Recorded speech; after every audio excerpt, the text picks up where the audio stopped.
This program features live coverage of an African safari and may include animal kills and carcasses. Viewer discretion is advised. It's just after lunch. Some of us are still snacking away at leftovers on this nice, balmy winter's afternoon. It's a beautiful day. Can't wait. Thank you for joining us on this virtual live safari.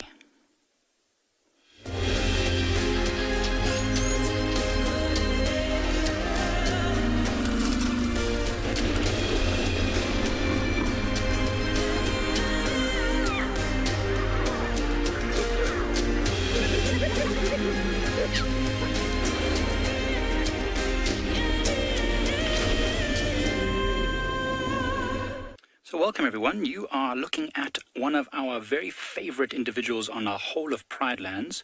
It's a warthog, not just any warthog. This is Linda, named unfortunately missing one of her ears.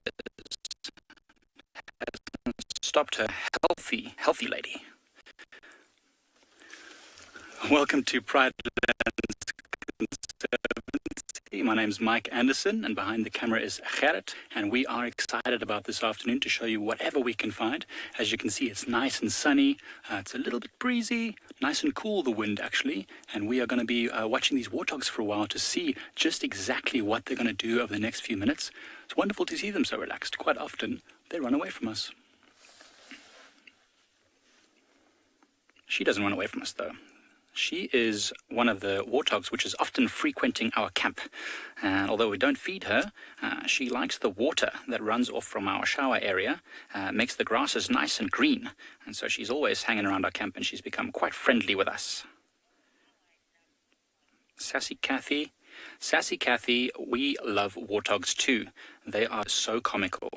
I mean, they've got these like short little legs and these big snouts, and you know, people always say they're part of the ugly. I don't really get, because I think they actually look really cute. I think they've got like a cute ugliness.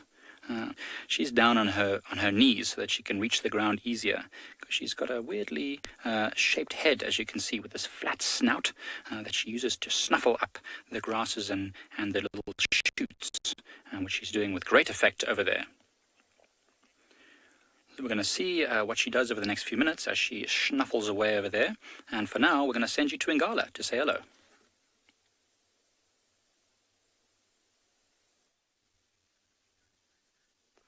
Good afternoon, everyone. Welcome to andBeyond Ngala. My name is Bunny.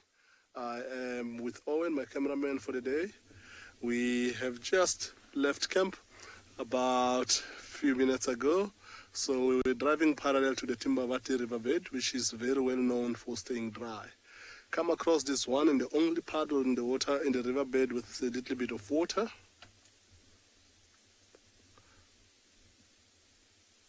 And just to find this head of elephants.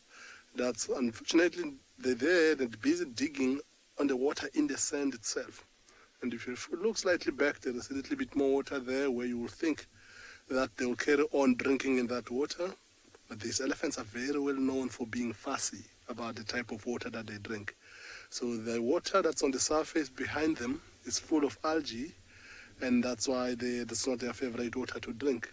So being an elephant and being as smart as they are, they have, since then you can see some of them, you can only see half the bodies and half the trunks. They've been digging in this sand using their front feet with their trunks. As you can see, that female is busy drinking now. And you can see the water dripping off her mouth. So she has successfully managed to find a little bit of water to drink there. So this water that they have now, that's filtering through the sand, it's possibly some of the cleanest water you can find out here. And majority of them, as they stand around, they're all drinking. It's a whole family group, adult females with their previous offspring, all busy drinking at the moment. Very nice to actually come across elephants in an early afternoon like this on a day like today. It got a little bit warm during the day. So with these elephants, for the last few days, we've looked around, searched around. There haven't been so many elephants. So when elephants do come around, they come in waves. every now and again. Sometimes they're all gone, sometimes they're all back. We're going to stick with this herd for a little longer, see what they're going to do, which direction they're going to take once they're done drinking here. But it looks like they're still going to be drinking here for a while, so we're staying with them.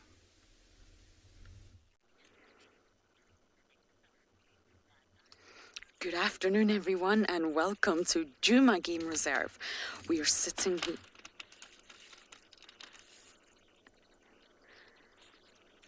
I think a tree just lost its life there. An elephant just pushed over a tree. This is happening live right in front of us, and my name is Lauren. I do have Davi on camera. There's a whole herd, adults, youngsters, teenagers, and they're feeding. So we can actually take a listen and hear them crunching.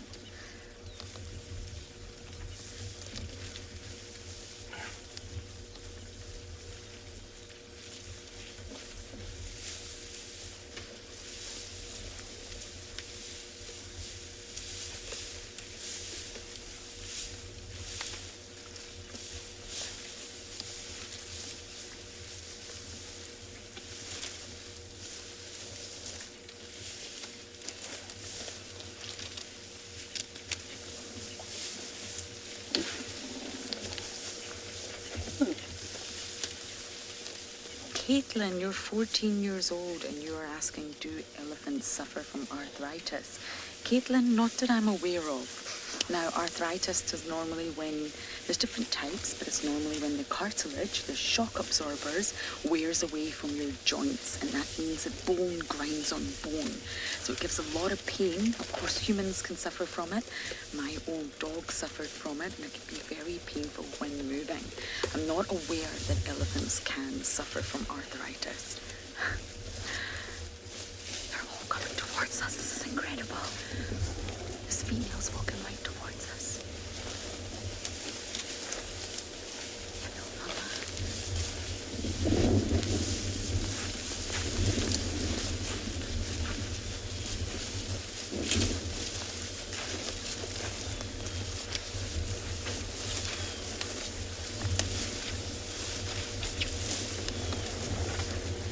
How incredible is this?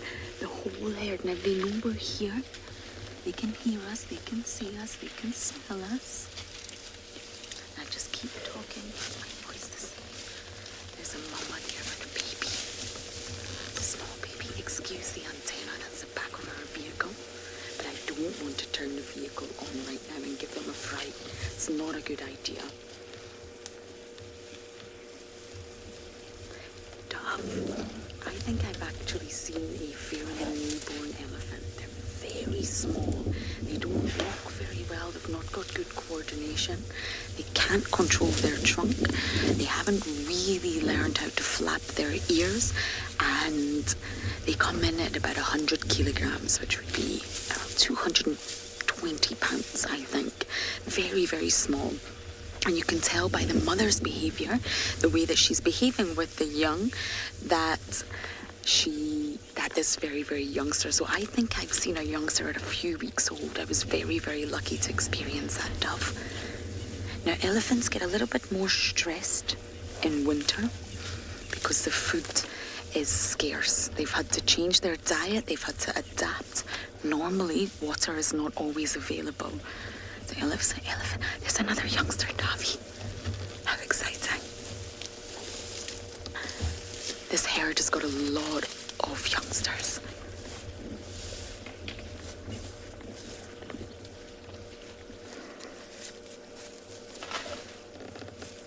A very relaxed young female here.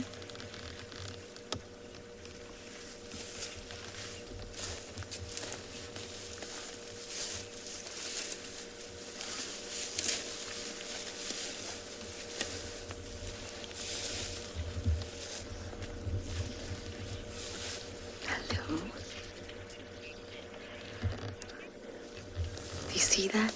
It's having a smell, putting its trunk up. They're highly olfactory. It's just trying to smell us. They can see us. They can hear me talking. They also want to smell. What are these two strange creatures sitting on this vehicle? They smell funky. They're very, very calm. We're not a threat. We're not turning on the vehicle and racing into them and making lots of noise. Now, because they're behind the car at the minute, I don't want to move. I don't want to turn the car on. I'm just going to give them a little bit of space, let them get further ahead, and then we will reposition and see if we can catch up with this herd. They've already had a drink because we heard them drinking earlier. This is a large herd. It could be two separate herds that are related to one another. That's also possible. Related herds like to stay in contact. So they're separate.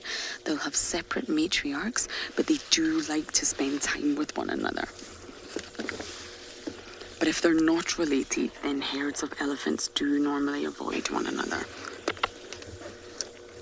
They are social animals. Other than the males, other than the bulls, you won't really find them on their own. Another youngster.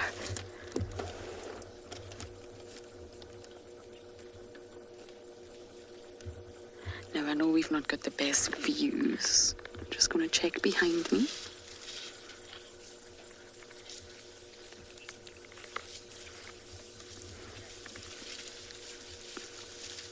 Yeah, I'm not going to turn the engine on just yet.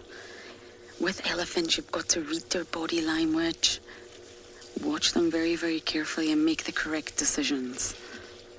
You don't want to give them a fright. You don't want to give any animal a fright.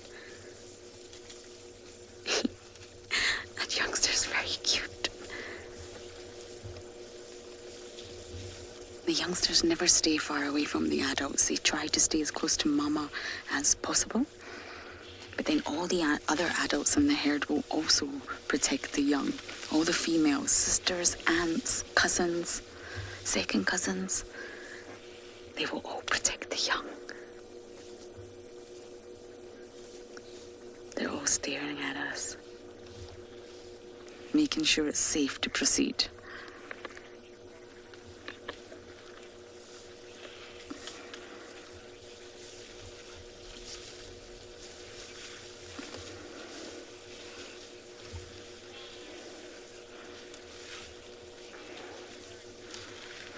Welcome back live, everyone. We're sitting here with the same elephant herd from earlier. We've not moved. I didn't want to turn the engine on just in case we give them a fright, but they're walking past us, so that's absolutely fine. Once they get a little bit up ahead, we're going to try and catch up with them and see how far they go. Now, please do send in your comments and questions using the hashtag WildEarth. We really want to hear from you.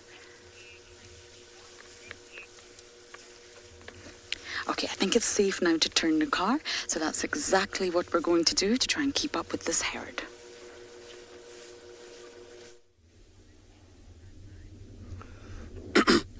See, most of these elephants have already had their drink, and they're starting to head up, but there's still a few left behind. Look at that young one. It looks like the hole is gone. It's like the hole that's a little bit too deep, and now to be able to reach with the trunk and get the water has to be on her knees. But unfortunately, he just got bullied out of that by a much bigger bull, who looks like it will be anything between 15 and 20, who is still with the head. Look at him going down into his knees as well. That must be a deep hole for a bull his size to have to go into his knees to reach. Must be a nice deep hole, but looks like it's got a lot of water. He didn't really have the patience. He only took one scoop and now off he goes. Out of all of this one, it looks like it's the biggest one. Majority of the bigger ones have gone across the riverbed. Some females and babies. It looks like it's just literally that brother that bullies everybody else around that's left behind with him. Majority of these individuals that he has here with him looks like they're also young males.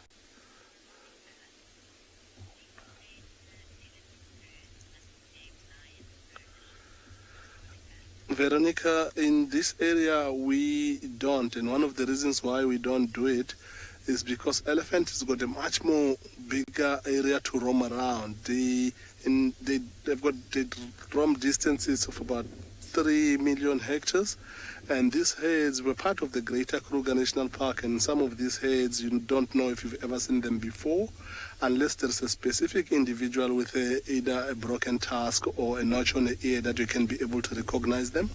So these elephants now, I don't know if I've actually seen these elephants before, because the population of the elephants in the Greater Kruger National Park is between 16 and 18,000 elephants. So that's such a big figure that it makes it so difficult for us to be able to keep tabs like that, in particular because any distinct marking like a notch on the ear, a broken tusk, which some of them will have broken tusks, but they might look similar to the one you've seen last week, and you can easily make that mistake. However, every now and again, if you find individuals, like there's a project in the Timbavati of following elephants just for research purposes, you sometimes find that those particular herds, because they can recognize the alpha female with the color and stuff like that, then they can be given a reference name like we do with the Pride. But that's not something that we often do down here at Ngala.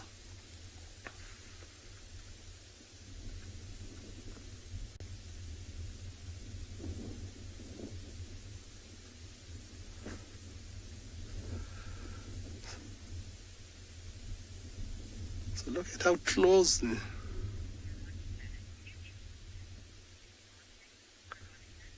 Veronica, not similar to leopards that we will talk about their markings as their spots, but one thing that could be similar from become a marking for an elephant that we might use for a leopard to identify is if a leopard has got an old scar either on the ear or on the forehead, or the way the tusks are deformed, maybe slightly to the right or facing straight down, or having such a distinct tusk shape and big that you can be able to recognize them with, other than all those three little things that some of them will change throughout their life because the scars can become bigger or they can be made worse. Other than those tiny little things I just mentioned, they don't. They all look exactly the same. You just differentiate them with the size, which was what making it difficult to be able to identify them. And also, unlike lions that are quite territorial, that spend so much time in specific areas that you end up getting to know them, elephants don't have territories. They've got what we call home ranges, which is an area that they don't defend, and that area doesn't have to be small. They can roam from the northern of the Greater Kruger National Park all the way to the Timbavati side, and. So they don't have those markings.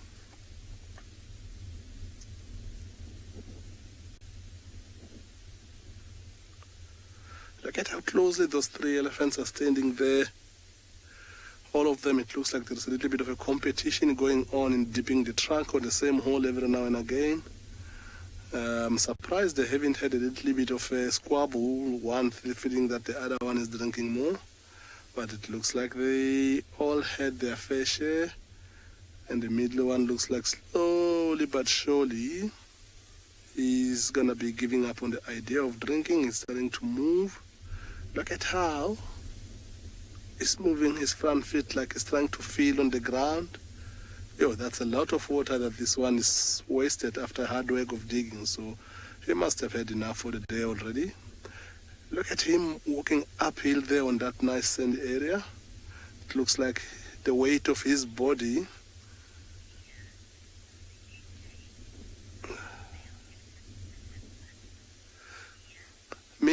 with elephants, the both male and female will have tusks. So tusk is something genetic that they all get, and it doesn't really give you, it is not because of the age and how it grows, but in most cases, male elephants, once they're big enough, anything between 25 and 30, because they often use their tusks to fight as well, as much as they also use them for feeding, their tusks tend to become a little bit more thick and much more heavier.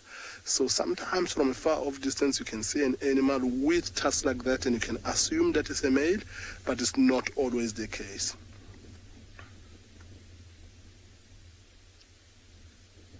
Look at how that bull has gone onto the wall like that. His body looks like it's heavier on him. As he goes up, it looks like he's just adding a little bit more effort to be able to climb up that steep bank as he moved away from the water. Now he disappears into the tree line where it will get him into a nice shady spot where if he's starting to feel the heat, he's possibly gonna start grazing as he gets towards the wall and maybe stick around for these little boys because that is the biggest one of the three that were left behind. So we're gonna sit a little bit more here and see if the others follow him.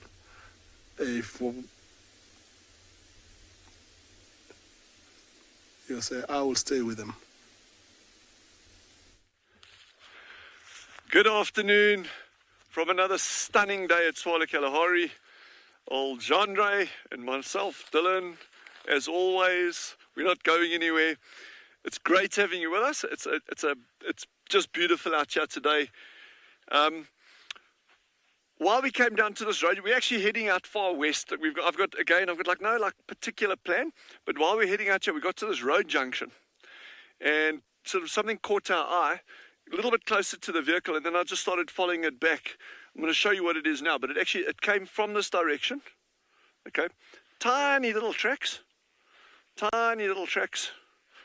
crossed over here, there, crossed over there. So you can see there's been a number of vehicle tracks over it. Crossed along here, crossed along here, going, moved across, and then these are the tracks here that you can actually see very, very clearly. I'm just going to kneel down, and I don't know what the angle is going to be like, if you can actually see it nicely or not, but I'll give you a hint here. It's got 3 lobes at the back, and I'll put a little Leatherman next to it just so you can get an idea of the scale. I'm just going to turn this radio off. Hold on. Don't go anywhere. Stay right with me. There we go. Okay. So it's got these 3 lobes at the back. It's created a little scuff mark in the front over here, but remember the sand is incredibly soft over here. Okay, so don't worry too much about that. What we're looking at is from there to there. So you can see it's very small, but those 3 lobes at the back are a very, very good indication that this is a cat. Okay. It's quite round, especially that's a hind track over there. This one over here is actually a front track. It's broader. Has anyone got any ideas? I'm not going to tell you exactly what it is now, but if anyone's got any ideas, it's not a leopard, it's not a lion, and it's not a cheetah.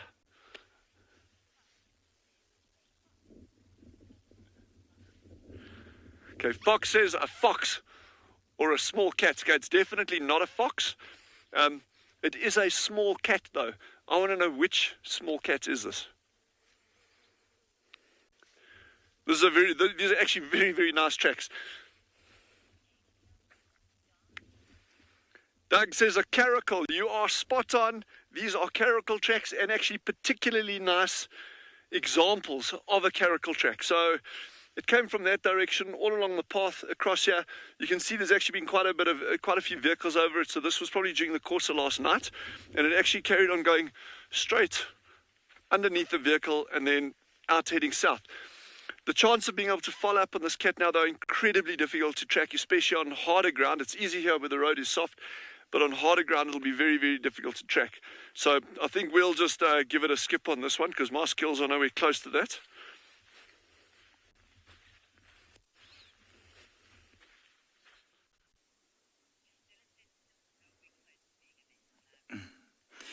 So we've got another carnivore here that's about the same size as a caracal. This is a baby spotted hyena. We are currently sitting at a den here at Pride Lands, and we've got 2 youngsters. One is just hidden away from us. This one's just having a bit of a bath. Sometimes you've just got to get into those hard-to-reach places. So there are... It's very difficult to tell if this is a male or a female, to be honest. Both the sexes have very similar looking privates, shall we say, reproductive organs. This one's just having a bit of a clean. Oh. Sorry. Cool. I wouldn't do that if I was you. This is so odd. I've never seen this kind of thing before. So this youngster here it's difficult to say, but you can see its paws are still quite dark. It's a spotted hyena, so the rest of the body is got lots of spots on it. But this one is still growing, so at about 3 months they start losing those dark paws and they start getting the spots. If you have questions about any of the things that we see here, please don't hesitate to send them to for the kids, it's kidsquestions@wildearth.tv. And for everyone else, just #WildEarth on Twitter. Very, very important. We love to answer all your questions, especially about the cute animals like this. Oh, just giving us one look back before it joins its sibling in the bushes where we couldn't really see it anymore. It's a bit shady over there. I'm sure the den gets quite boring after a while, so they don't want to stay at it too much. They might leave this den soon, to be honest. It's in the lovely shade of this marula trees that we can see in the shot, but they've been here for quite a while.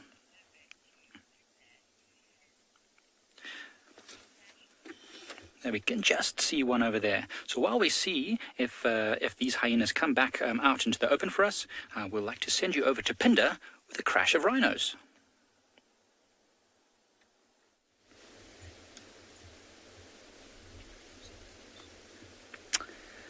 Well, a crash of rhino indeed it is. Good afternoon. Welcome to andBeyond Phinda Private Game Reserve. My name is Clive, and behind the camera again is Marcel, as per usual. And yeah, we have found a crash of rhinos here, and we've come out to this big, beautiful open grassland, which is somewhere where we spend quite a bit of time on these safaris. And first thing we've managed to find was this crash of rhinos. Now, what's really interesting, I think, is that there are 5 different rhinos here.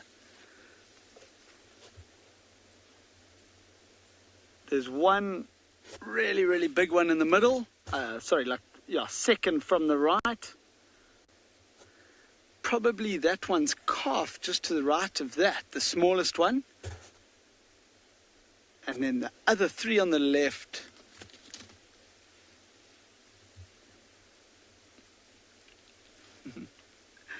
Ava, what an awesome question. Why do I love animals so much?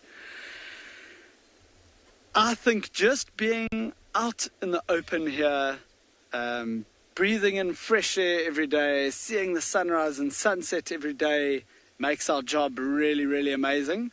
And then the added bonus on top of that is all the different animals, and not only the big mammals like these rhinos, but down to the birds and the insects and and everything about being out here. You're just always learning something new, and the animals is actually just one part of the job.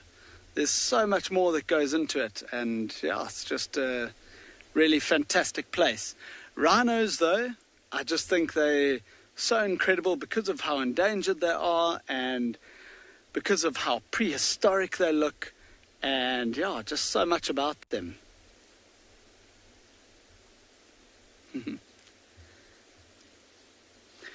While these rhinos carry on moving off and feeding on this grass, we're going to carry on for our drive. Let's see what we can find this afternoon.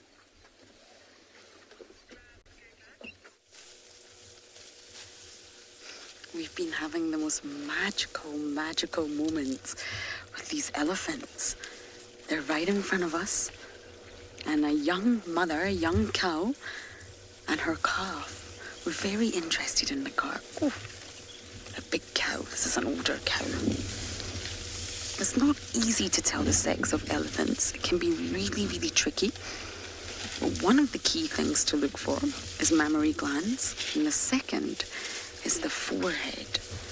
Females have a much angular forehead. It's almost like 90 degrees. It's very sharp, and the males are rounded.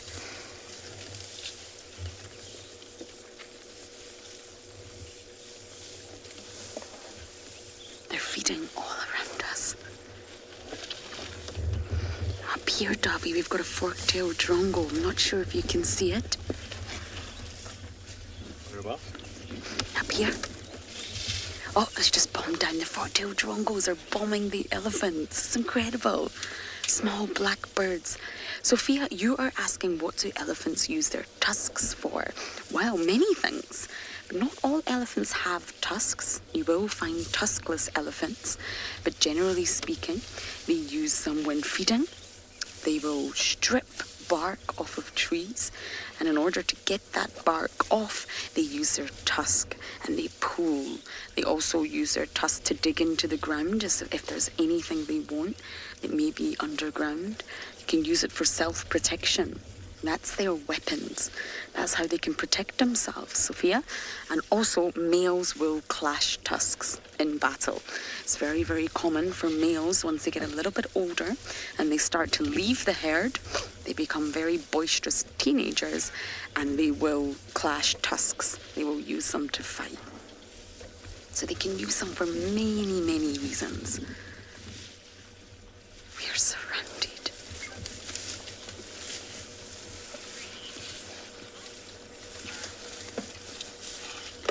You're asking, are elephants territorial? And no, they're not. Elephants are not territorial at all. Having a territory is not a priority for elephants. They wander great distances. They always stay with their herd. They stay with one another. Can you hear that? Unless you're a male. Unless you've been ousted from the herd, you will stay with the herd and you will move. I'm not sure what this youngster's doing.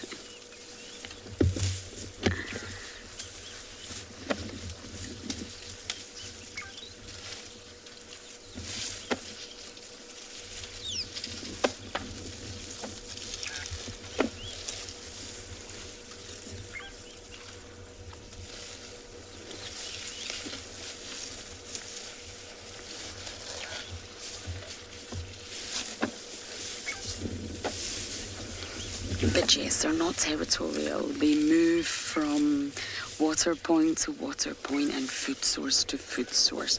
They don't mark their territory, scent mark or call. The most important thing to elephants is not having an area that they call theirs. It's the herd. It's the herd life. That's the most important thing. And Jackie, you're asking, what's the biggest herd of elephants I've ever seen? Ooh, that's a tricky one. I'm not entirely sure I've counted, but I did see very, very large herds in the Masai Mara. I think about 50 individuals. But one of the greatest gatherings of elephants that you can see is in Chad, a country in Africa, north of us, and masses of elephants all gathered together in this special national park, up to the thousands. But I think 50 is maybe the highest number that I've ever seen. Oh, no, accident's going to happen. Oh.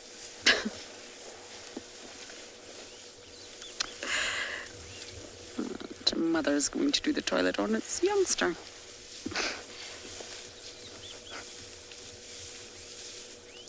But elephant dung is really, really important. I think when these elephants walk off, we're going to go and take a closer inspection of this dung.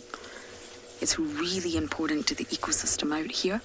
It's mainly vegetation. It's all vegetation that's not been properly digested. Okay, let's see if we can get a little bit closer. When you're with elephants, you must always check around you to ensure that by turning on your engine, you're not going to scare any of them. Okay, we're good. Okay,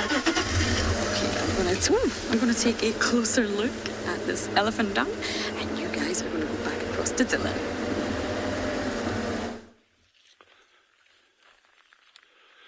Yeah, we're just looking around for any cats now. Those caracal tracks actually crossed over the road and they headed straight up towards the mountains. Now, yeah, I think that's marginally beyond my skills in terms of tracking things like that. But, you know, we're going to keep going. We're never going to give up. And the reason I wanted to check burrow systems like this, so this is an old, well, it's an active ground squirrel burrow system, and there's a colony of meerkats that use this area as well.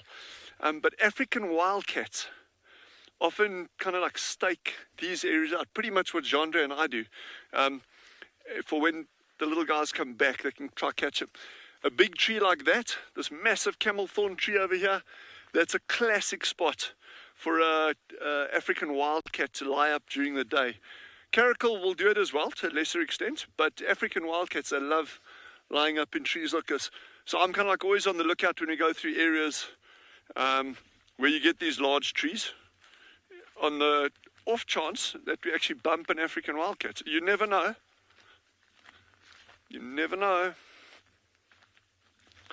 And sometimes you actually, it's not so much that I'd walk here now and try to see the actual cat, but it's more trying to find evidence of African wildcats. But yeah, we're going to be right back, and just remember to keep sending those questions to #WildEarth.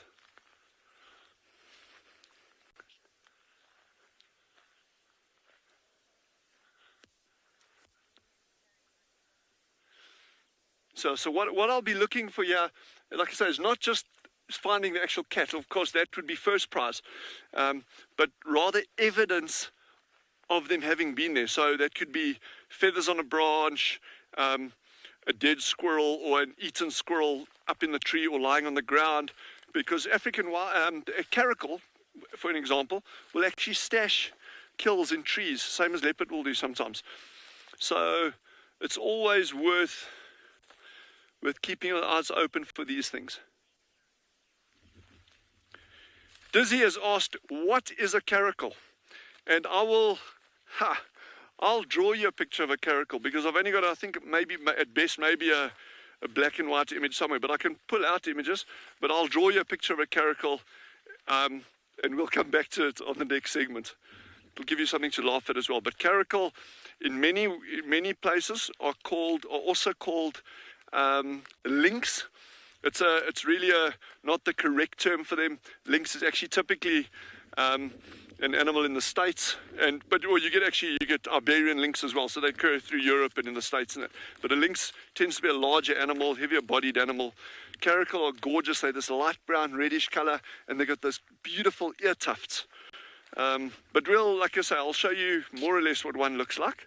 But yeah, I'm not seeing any obvious signs of caracal or wildcat, yeah? But we'll keep our eyes and ears to the ground, and hopefully we'll get one over the coming days.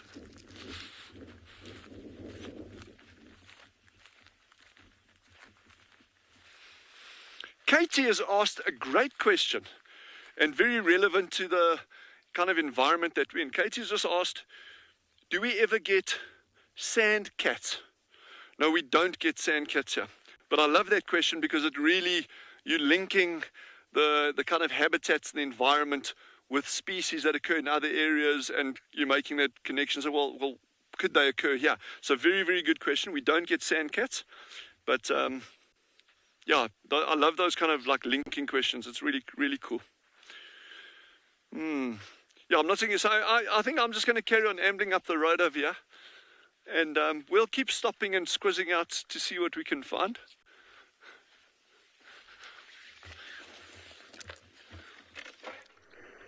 Asking for a link.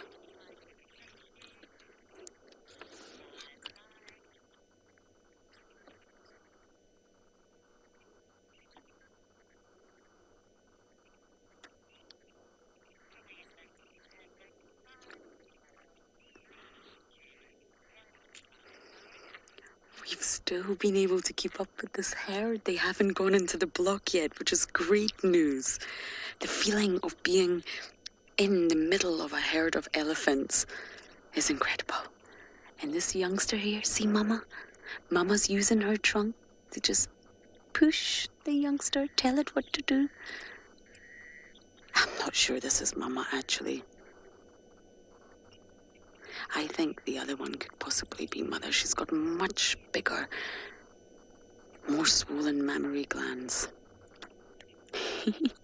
But they're really looking after this youngster. Yeah, I think this one's Mum. But all the females in our herd contribute to the calf's upbringing, the calf's safety, the calf's well-being.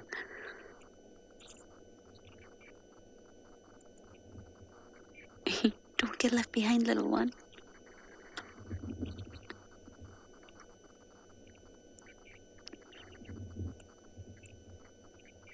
takes a long time for a young elephant to learn how to use its trunk.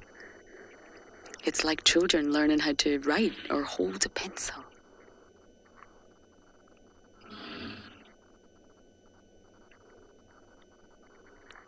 Did you hear that? It was an elephant in the distance. Someone's not happy. You see, still doesn't quite know how to use its trunk.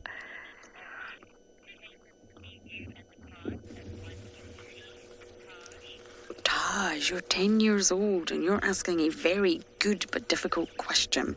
We get asked this question a lot, not just about elephants, but also predators as well.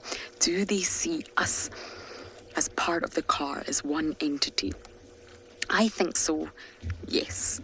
The minute we step off the car, we would become a bipedal man. I would become a primate. I would become a threat, and they would react. But with the vehicle, we are part of it. But the interesting thing is, I'm just going to go forward. When you're with predators like lions and leopards, they look you in the eye. It's the most surreal feeling, and they are aware of where your eyes are to make that content. And that's what I find really, really unique. So they're not aware that it's two humans on the vehicle, but they are aware that there's a living presence on the vehicle. And they know the vehicle's not a threat. Unless an elephant's had a really bad experience with the vehicle, you're not a threat. Give them space. Don't scare them. Don't block their pathway. And they will just accept you as part of the environment. But if I was to jump off the vehicle right now, I would become an entirely different thing. I'm separating myself from the vehicle, Taj, and I would become a threat immediately. And they would all react. But it's an interesting one. There's lots of different theories on whether animals see you as part of the car. Kruger, great question. Small. It makes me feel small when an animal, any animal, looks me directly in the eye. And it reminds me that we are animals too. We're all part of this. We're all in this together. We are mammals. And it's a wonderful feeling, but it puts me in my place. It makes me feel very small, especially when it's a lion, a leopard, a cheetah, an elephant. It makes you feel very small. Animals are so important to this environment here. We couldn't survive without them. We really rely on animals. And that's why we're here, to connect you to them. Okay. I'm just going to try and get round. The herd is separated, which is normal. They're probably in constant communication with one another. We just can't hear it. There we go. Hello, everybody. I'm just going to position. Oh, there's a little youngster. There's so many calves in this herd. Elephants are pregnant for 22 months, which is a really, really high investment. That's almost 2 years. So they really look after their young. Elephants don't just lay a clutch of eggs with no maternal care. It's a lot of investment. Young elephants can drink milk for up to 4 years as well. So being a mother is really, really important for a female elephant.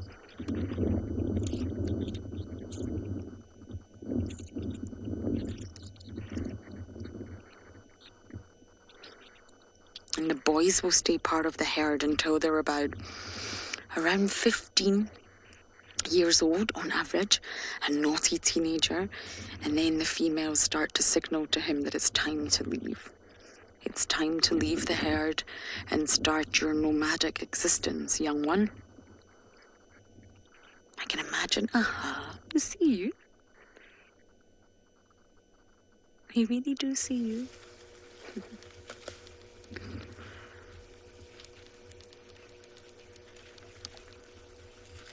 Can you see the moon in the background, Davi? Just above the elephant, we've got the gorgeous view of the moon. Is it 91.4%? It's almost full moon, everyone. Isn't that beautiful? It's in the waxen gibbous phase. I think in the next 2 days we're going to have a full moon. You see the angular forehead? You see that sort of 90-degree sharp corner? That's what I was referring to earlier about females. Douglas, great question, and absolutely yes. They have a main tusk, so of course they have two, and just like us, they'll either be right-tusked or left-tusks, and they'll use one more often. So how you tell which tusk they prefer is by looking at the shortest tusk. The shortest tusk will be the main one because it's worn down after being used for many, many years. So yes, Douglas, absolutely, they will have a preferred tusk. Okay, now they're heading to our northern boundary, so we're just going to try and keep up with them. But once they cross the boundary, we cannot cross. So that we might be able to give you the last views of this wonderful elephant herd. We also heard this morning that there could be a predator in this area, which is why we came here. There was some vultures, some battaliers, which could be a sign of a carcass. This is a bumpy road. So once the elephants cross out, which I think they may have already done, we will go check for that predator.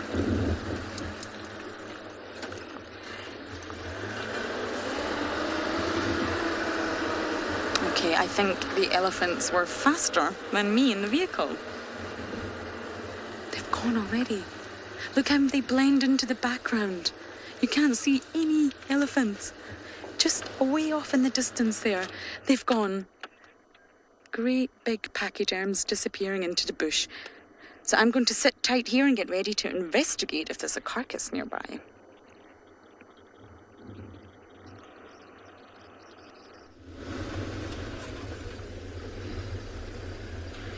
Right, well...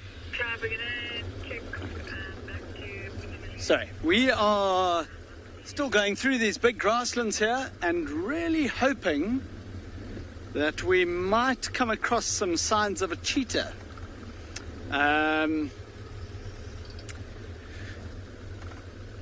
Yeah, this kind of big open grassland is a perfect area for us to be searching. But there hasn't been too much around today, so we're kind of searching for a needle in a haystack right now. But it's a nice cool afternoon, and with cheetah being diurnal and hunting during the day, I'm hoping, sorry, I'm going to take this road on our right here. I'm hoping that we get lucky. But in the same breath, it's just such a beautiful area to be driving in anyway. Just have a look at these views as we come up over this ridge here.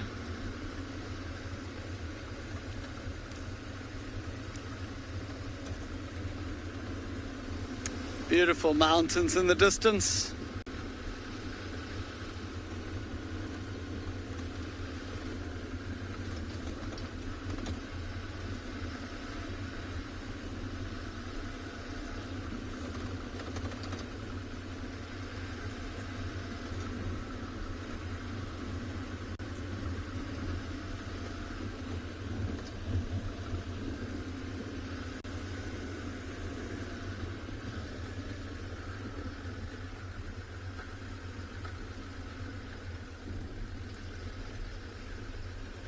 All right, so we haven't managed to find anything just yet still. Someone was getting me on the radio just now saying that there were some tracks of some lions, so that even might be on the cards for today.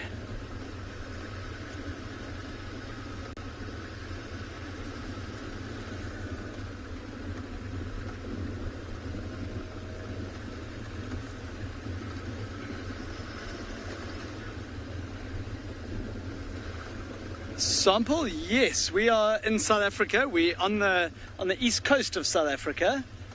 on a game reserve called andBeyond Phinda Private Game Reserve. Very beautiful area, and I'm sure hopefully there are some people watching that have been here before.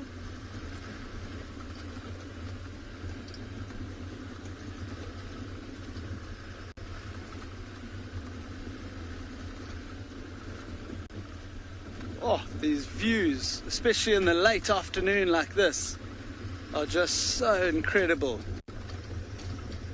And one of the really special things about Phinda, I'm going to actually just stop just up ahead over here, just so that you can see this view around here. But one of the really special things about this reserve is just how diverse it is. And on this side of the mountains, you get these beautiful big open grasslands. And there's other areas around the reserve where you get big woodlands and forests and waterholes.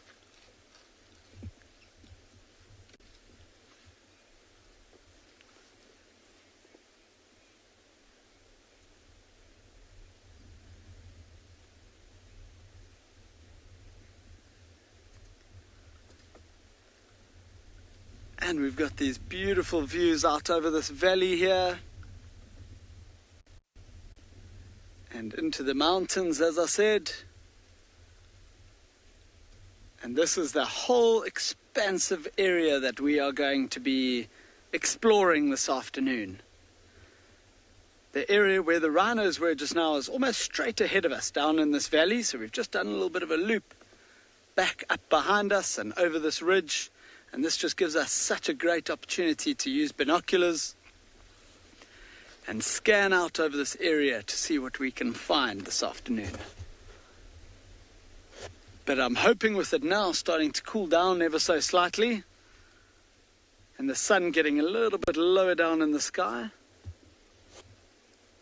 that some of the cats might start getting a bit more active, as I say. But we're going to carry on searching here and see what we can find. So we just got another burrow system over here. These are Cape ground squirrels, and there's little rodent tracks up and down here as well, probably gerbils and stuff. But again, I'm just checking for any activity of predators around here. But I'm not seeing much. There's just one set of jackal tracks that had come from that direction heading across over here, but he would ignore these things unless he thought he was in for a really good chance.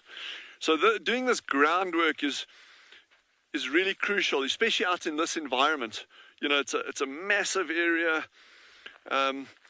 It's what we term a low game density area, and that's a function of the habitat. It's these really semi-arid savannas. So for us just to go out, yeah, we can bump stuff on a drive, absolutely, and that happens all the time. But if you're starting to look for more specific things, if you really want to like focus in on something, doesn't matter what species it is, you've really just got to put in a little bit of effort over there. And sometimes that also means, well, very often that'll mean actually going out between the game drives. So we'll go pack the stuff up, then come out again later and start working in the area. And the starting point is actually seeing if there's any sign of whatever you're looking for within that area. It doesn't matter whether it's a gemsbuck or a wildcat or whatever it is. Once you've determined that that animal is actually operating in that area, then you can start coming up with a plan on how to actually find it. So when you go on drives with our colleagues or out here, it's not kind of all just an absolute hit and miss. There's some kind of vague strategy behind it sometimes.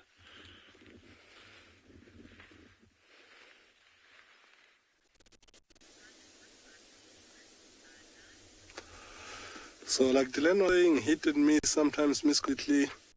Seen from our drag marks this morning with the help of the trackers and some of the other rangers. We have managed to follow the drag marks that we saw in the morning. Like whatever it is that is female leopardesque, it has been taken by her. So we tracked and find her. It's Nyala female. She just got up and walked across the road after I spotted her on foot, and we followed her to where she's sleeping. Which brings us to our next topic about how great the flash of a leopard is. And looking at where she's lying, although we know she's there, you can hardly see her. Her camouflage is just there now. You can only just see a few spots. We saw her briefly, a little bit of her face, and she moved across the road, so we think we followed her here.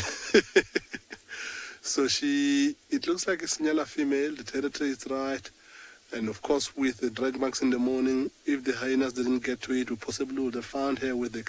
But right now we've only seen her to where she is sleeping now. So chances are they might stay down for a while, but the plan is to try and stick around with her for a little bit and then hoping to see if she gets up and starts moving. From how she moved earlier and looking at her belly, the hyenas must have stolen that carcass after she had a little bit to eat. She looks like she's got quite a full belly. So right now there's not too much to point on as to talk about, except seeing the great camouflage that she has.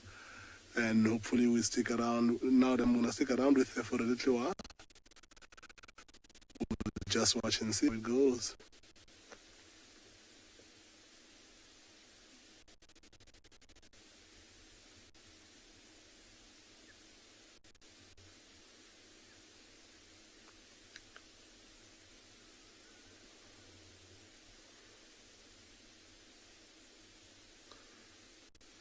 If we didn't follow her here, we could have driven 100 times on the road, which is literally about 100 meters to our right.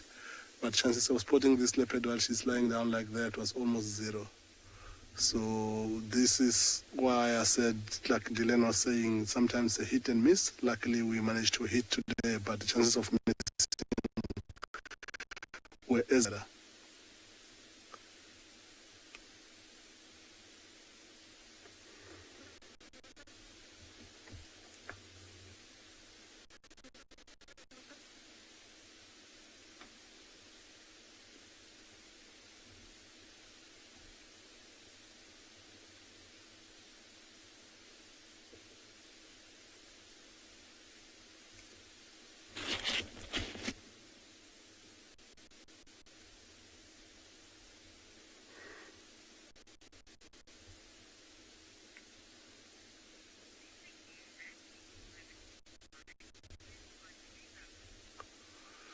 So, not that much movement in the last minute or so.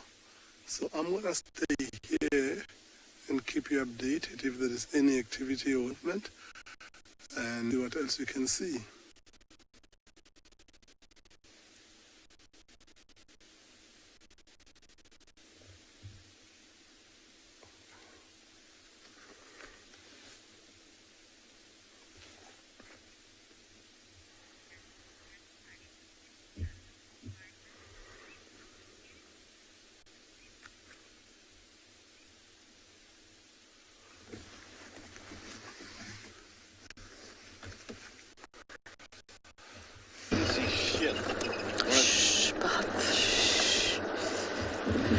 We are currently searching the skies for vultures and Battalier Nola.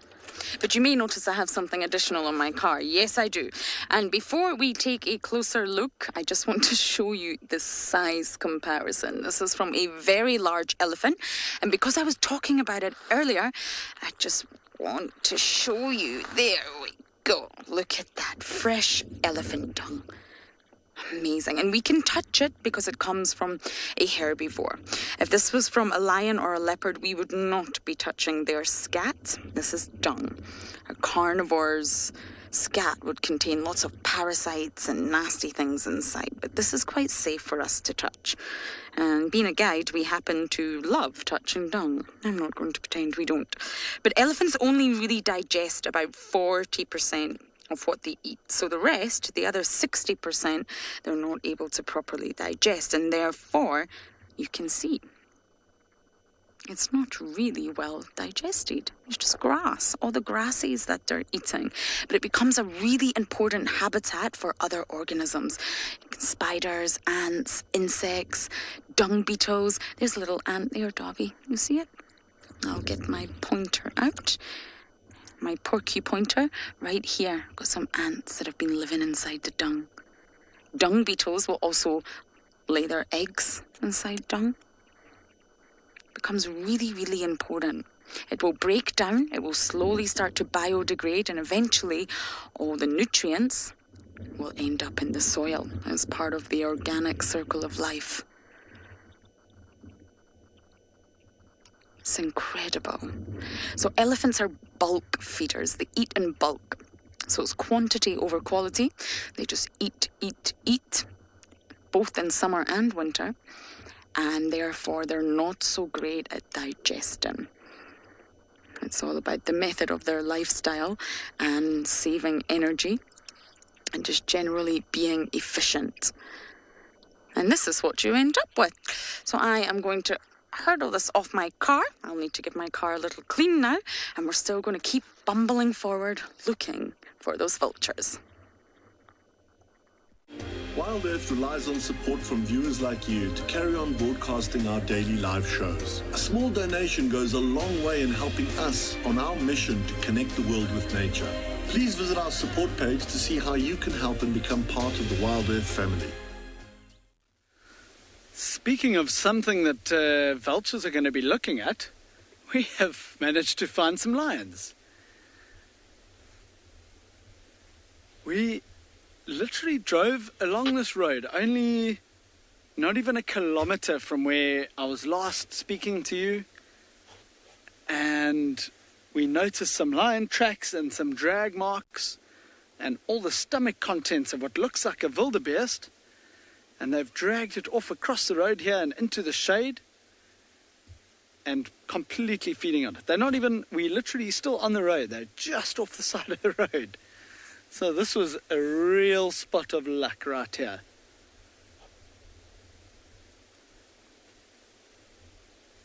So these two that you're looking at the moment are two of the little young males that are part of Bayala Pride.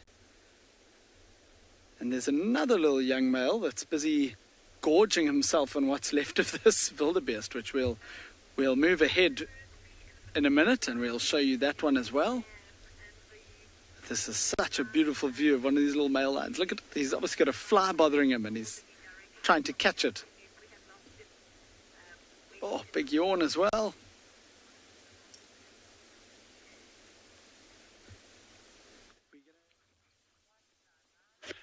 This is incredible interaction. We've got two black-backed jackals was going for the bat-eared foxes. The two jackals are the ones trotting away, and the bat-eared foxes are the ones standing in the foreground there. Oh my word. It was so fast, and it was just, I don't think there was any intention of the jackals to actually try kill or harm the bat-eared foxes. But we actually just spotted that purely by luck from a huge distance. That's about 700 meters from us. So Jean is doing a great job on actually being able to see those animals that well from there. But yeah, I think the jackals were just on a territorial patrol and but made us beeline. Yeah. So it's four bat-eared foxes and two jackals. But they were just on a beeline trajectory for those bat-eared foxes. As we came over the dune crest, this was just playing out in front of us. I mean, how crazy and how lucky is that? Yeah, and you see now, look how relaxed the bat-eared foxes are going. They're just going to lie down, and the jackals have just moved out to the left-hand side now. That was just that's what I was talking about earlier. You know, you're always going to get these kind of little interesting cases where you're not expecting anything, it's just there it is and suddenly it's happening. Wow, that is brilliant to see.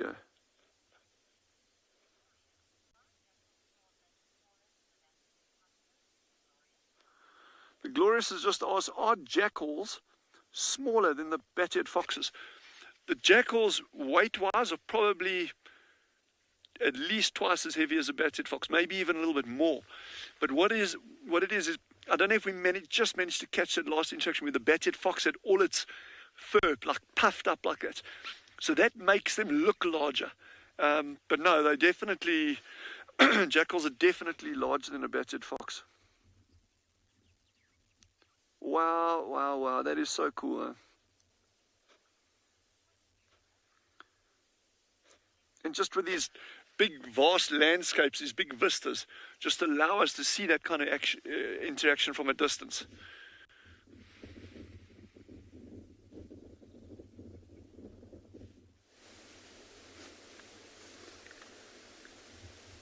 Wow, that sounded like quite an exciting moment with Dylan. I'm glad we got to send you across there very quickly.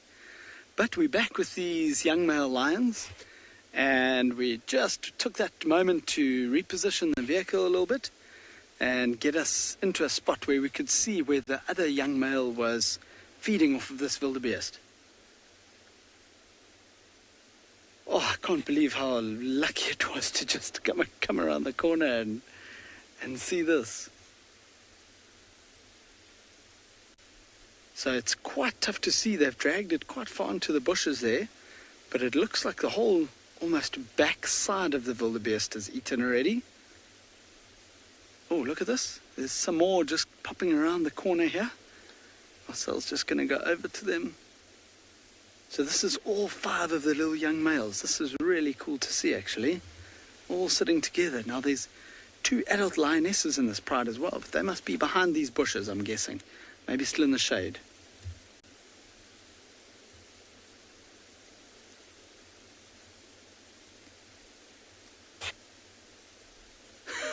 Look at these full bellies on these little lions.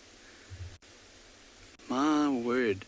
But it's really nice to see them this close as well. And you're really able to see that extra little fluff around the neck and on the top of the head, which is just the start of their manes growing.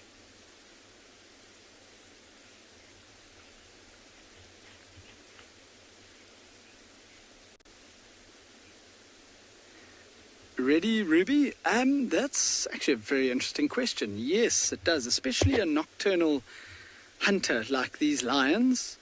A full moon with extra light coming out helps them to see, but then again it also helps the prey animals, whatever they're hunting, like this wildebeest, for instance, to see better as well and be able to spot them easier. But it does. There's often a lot more hunting that happens on full moons.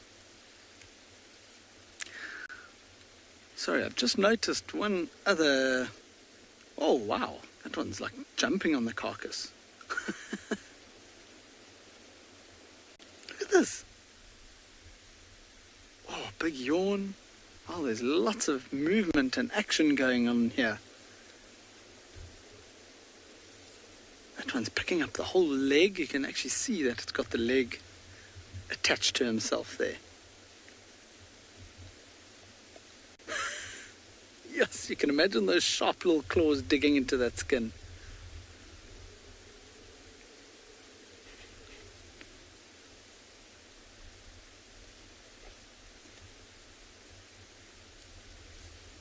What an amazing view here. Look at this, he's dragging the whole wildebeest carcass out. I can't believe how much strength there is on a young lion like this. The strength is just incredible. He's toppling the whole thing over.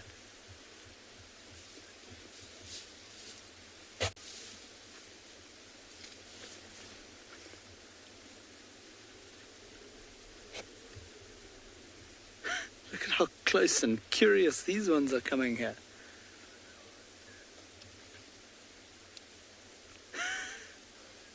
Very interested in us all of a sudden.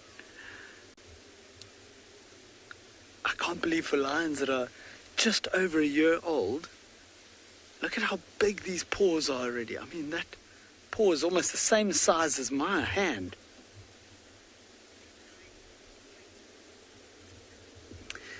Rosalind, they definitely can.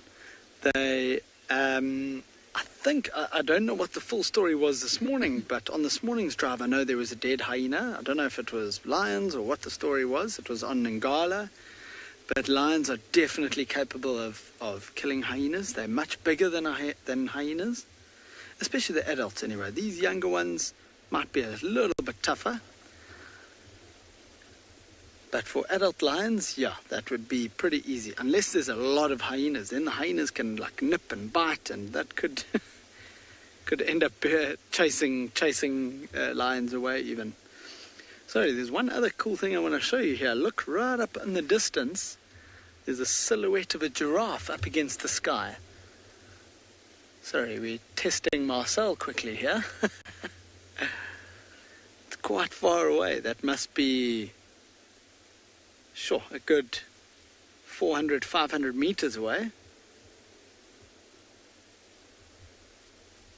But also very nice to see. There's not any huge tall trees around here for him to eat, but you can see him bending right down and feeding off of some of the lower bushes.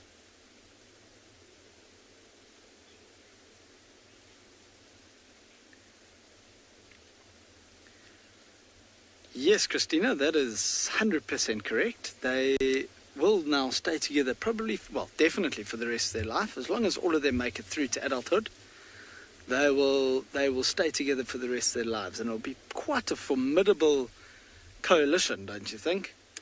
Really, really strong with so many males together.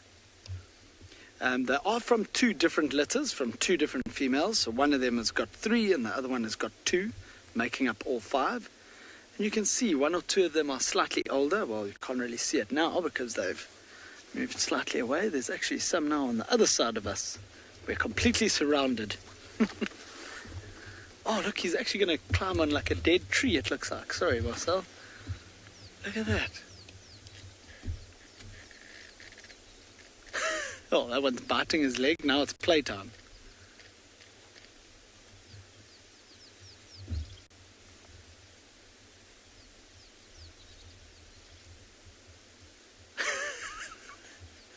It would be so funny if he actually had to trip and push that one completely off this tree. For cats, they're really not the most, what's the word, agile and well-balanced animals. Look at that, almost losing its balance already. Compared to something like a leopard, which has amazing skills at climbing trees, these little lions have got not too many skills. Although, having said that, the females in this particular pride, in the Bahala pride, are quite well known in this area for climbing trees. There's a couple of big marula trees in this area, and they manage to get quite high up. But they're still not very good at it. Not like they don't look elegant like a leopard.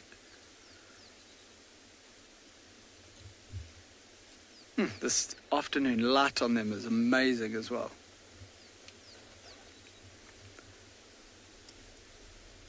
This one's going to try and turn around. Oh my word, it's not going well so far. But it's also the most half-hearted and lazy playing I've ever seen. Like, lions can get quite rough when they play, but these ones are really just, this is not serious at all.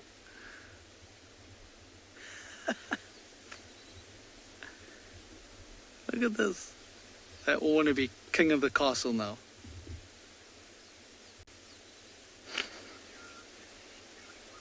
Oh, look at those claws coming out. You'll see young lions like this always have like, almost looks like holes in their skin or in their fur. And it's probably from constantly biting each other and clawing each other like that.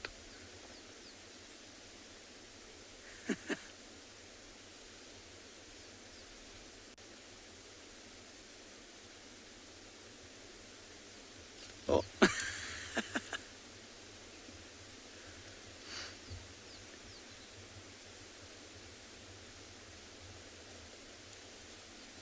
Now it's time to rest.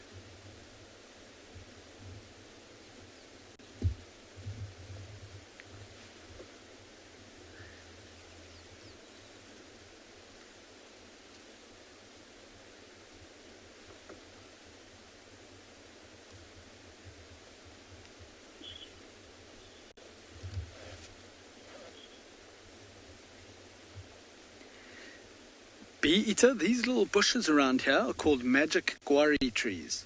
They've got very small little like wavy leaves. And yeah, those are called magic guaris. There's lots of them around here. And the reason for that is that not a lot of animals eat them or eat the leaves.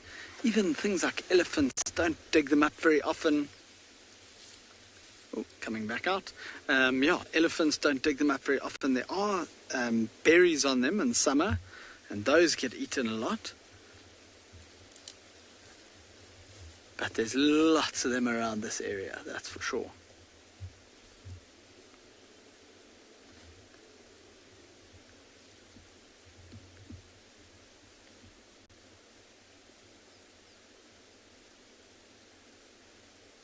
There's another one coming back to the carcass now, although he's stopped in front of the car and he's exploring. But these, oh, look at this one coming out now.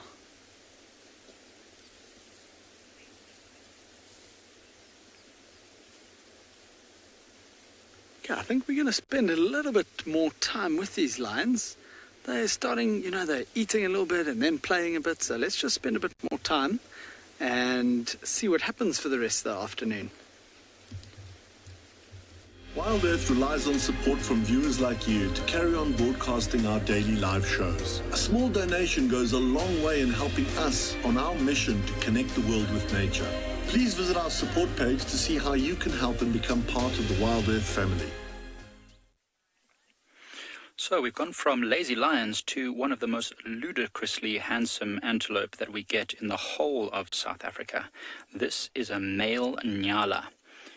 And this male Nyala is having its lunch, or late lunch rather. Beautiful antelope, very, very well camouflaged. As you can see, it's got dark fur, chocolate brown almost, with these white stripes and a white mane on its back. Incredibly well camouflaged in this thick environment that they live in. Remember, Nyalas like to eat the mixed food, so both grass and leaves. And they live in the thickest environments, so we hardly ever get to see a view like this of them out in a grassy clearing. So that's really, really great. And they're really, really beautiful. I'm sure you've seen some female Nyalas sometimes looking very, very different. They're only about half the size of these males, and they don't have horns, of course. Only the male Nyala have horns. But beautiful faces, beautiful markings. You can see still some spots on there as well. And they've got orange legs. So just a beautiful, beautiful antelope. And these are just 3 males together, so a little bachelor group. There's usually one male that follows, or not always, but often there's one male that follows the herd of females that's around this area, and these 3 males will be waiting their chance to dominate that herd. You can really see those markings on its face. Look at that. I wonder if that's to do with communication. See the white lips and spots. Also helps to break its outline. And if they sense danger, they'll stay very, very, very still. And you know, most animals' eyes are really, really well suited to spotting danger, not necessarily well suited to seeing something staying very, very still. Wow, this one's got huge horns. This is a very, very impressive bull. Now you get to see those beautiful legs. It looks like it's wearing socks, leggings. And you see the fur that's really shaggy on its neck and belly, and then the mane on its back. It can actually erect all of this fur and make itself look way, way larger than it actually is, about 30% larger actually. So it makes it very, very intimidating to other males, and might just help it to scare off a potential predator. Let's say if a leopard was stalking this Nyala and it noticed the leopard, it could raise up its fur and put its head forward. Very intimidating. There's a question about whether Nyala are more common than kudus on Pride lands. I must say, I see more kudus than I see Nyala. Nyala like to stick in these thickets. It's not the case everywhere. In many places, Nyala are much... Oh, look at that, looking through the trees at us. That's awesome. In many places, the Nyala are more common, but I don't think here on Pride lands. I think the Nyala will stay in these thickets, these drainage line areas. So where you see it now amongst those green trees, that's where they'll stay, where the ones in the back are. Whereas kudus will often range a bit more out into the open, in the sparse bushland that we get. So what we've got here at Pride lands is a lot of mixed woodland, and there'll be more kudus there. The Nyala really like the riverine stuff. So the things that you see along these drainage lines where it's greener, that's where the Nyala's territory is. That's where they like to be. So yes, Nyala are not as common as kudu on Pride lands. Although these ones are definitely doing us a huge favor by showing us all their glory. Let's just appreciate them for a moment.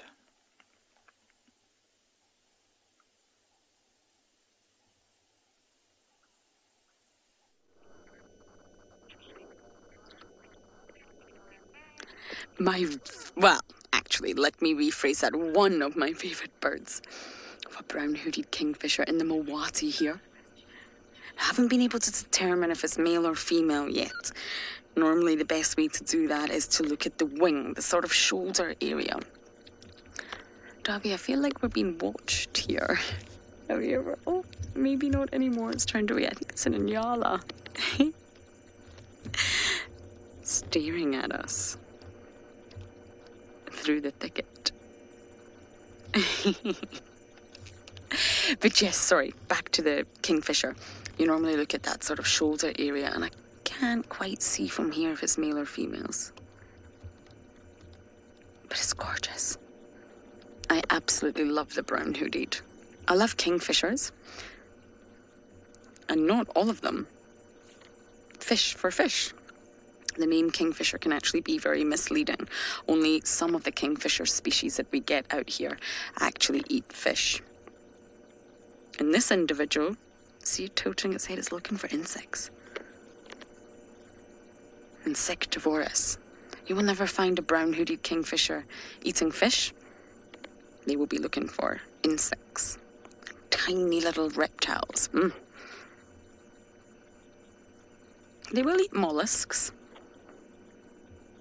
and crustaceans.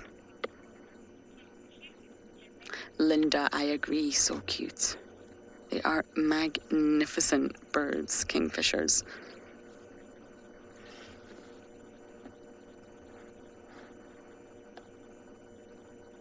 And they're residents, so the brown-hooded doesn't migrate.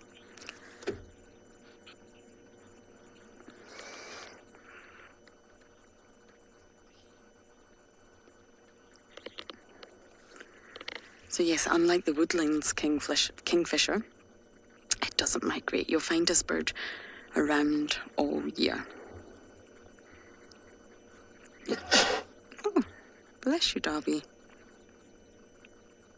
Now, while we're admiring this bird, I just want to give you an update. I had the pleasure of seeing a brand new hyena cub last night. We have a new addition to the Djuma clan. I only saw one cub. It's a tiny little black bear, and we believe that it belongs to Corky. We need to do a lot more investigating, but I saw it last night. And therefore, I'm going to go to the hyena den. Of course I am, but I want to wait until it's a little bit later. But we now have a brand new cub. There may even be two. How exciting. But we think it's Corky's. And Michael Fleetwood, you actually suggested not so long ago that Corky was pregnant. And she looked very swollen, nipples starting to protrude. So you were right. Well done, Michael. All along, you were right. And she appears to have given birth. And can't gauge how old the cub is, but it was with the other cubs. It was with Ribbons too. So it must be a little bit older in order to be integrating. So it's very, very exciting news for the Djuma clan. And I absolutely will be heading there a little bit later on.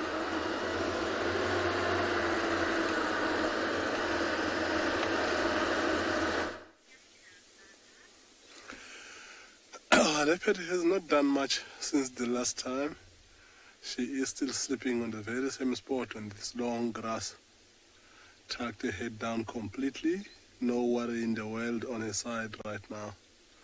All you can see now with this beautiful Themida trianda, which is also known as the red thatching grass, that she's sleeping on. So she is camouflaged quite well. Grass is quite tall that even if she is to stand up and start moving, it will be nice to pick up movement and to keep up with her. Maybe the view will get better once you get out of this type of grass that she's lying on. Of course, grass being so tall, little bit of trees around, even with this little bit of breeze that's blowing, the hearing is not being disturbed as much, so she looked like she's going to be putting her head down for a little while. But as indicated earlier, with a bit of hard work that our trackers have done, so as the fellow rangers, I think it's worth our while waiting around here. The waiting might take a while, but things can change in the next few minutes or so for her to get up and start moving. So while we do that, we just stick around and see And every now and again, she has put her head up, but it hasn't been for extended amount of times at all. So it looks like she's still quite tired. Maybe after walking for most of the evening last night, hunt, kill something, drag it, hyena stole it from her. So she's sitting here. I'm gonna sit here for a while, and I'll welcome you back. Maybe there will be some changes in the next few minutes.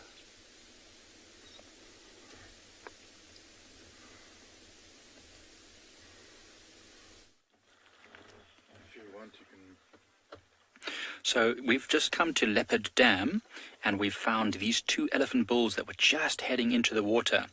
And we stuck around hoping that they would come and swim, and they've done just exactly that. They've gone for a nice paddle in the water.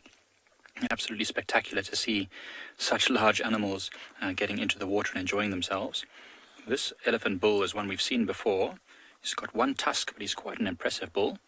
And there's another smaller one just behind him who's also spending some time in the dam. This is awesome to see. See how the sun is actually sort of behind us. And I'm sure this elephant can hear my voice, but it might not be able to see me very easily. So it's just listening to me. What I'm going to try and do is just move us back slightly so we can get a slightly better view of this bull. Although he seems to be coming towards us. Let's just see what he does. He's just investigating. Okay. I'm going to try and move us a little bit over so we can see him slightly better.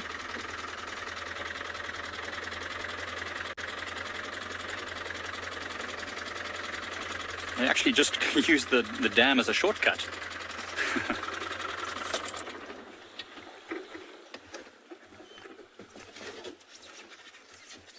Dove has asked how elephants clean their tusks. Well, we've been seeing the elephants quite often actually rubbing their tusks in the mud and then scraping them on trees and going for showers like this or baths. So that's exactly how they clean their tusks, by scraping them on things and then going into the water. It's important when you've got such big teeth to keep them nice and clean. Dental hygiene. Oh, they're going to go and rub against my favorite tree, a leadwood. If anyone remembers, I was standing underneath these two exact trees a couple of days ago, just pointing out how tall an elephant is. And I'm so glad to see that the elephant is rubbing against the tree that I was also rubbing against. Oh, it's going to reach up. Look at the... Wow, that's awesome. So the big elephant bull with his one tusk was reaching up to the leadwood to see if he could reach. I might have to just move back a little bit more. We'll see what these elephants do. Oh, they both look so beautiful. Wow. The one on the right is a fairly young bull. On the left, this bull is a lot larger.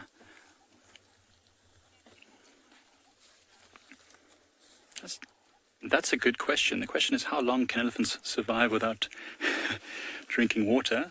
A long time. They want to drink as much as they can, but they've got a large body. So they can survive quite a few days without drinking water. They will want to drink as often as possible, up to about 200 liters for elephants this big. So, yeah, certainly they'll want to drink as much as they can.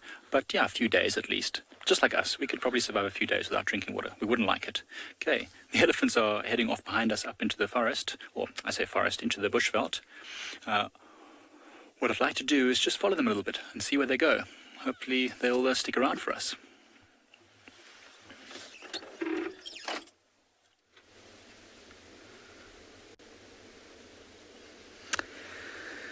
So, what do you do when you have a very full belly? You lie down and you rest. And this is exactly what these lions are doing now. There's still one, as you can see, that was feeding. But now, just have a look at the others just chilling out. I love how they rest their heads on their paws. It's so funny. Shame, this little one is being quite bothered by flies. You can see he's kind of stopped now, but he was constantly flicking his tail and like there, you see, like shaking his head. See, they're like obviously getting into his ears and just really annoying him. But You can understand why, with all the eating meat and everything. They've got excess meat all over their, and blood on their lips and their face. He even had, I noticed, a small little piece of, it looked like literally red raw meat on his paw. Look at his, on his right, like elbow, if you want to call it. There's a tiny little piece, I think it looks like a little piece of meat. So that's obviously attracting flies and just starting to bother him now.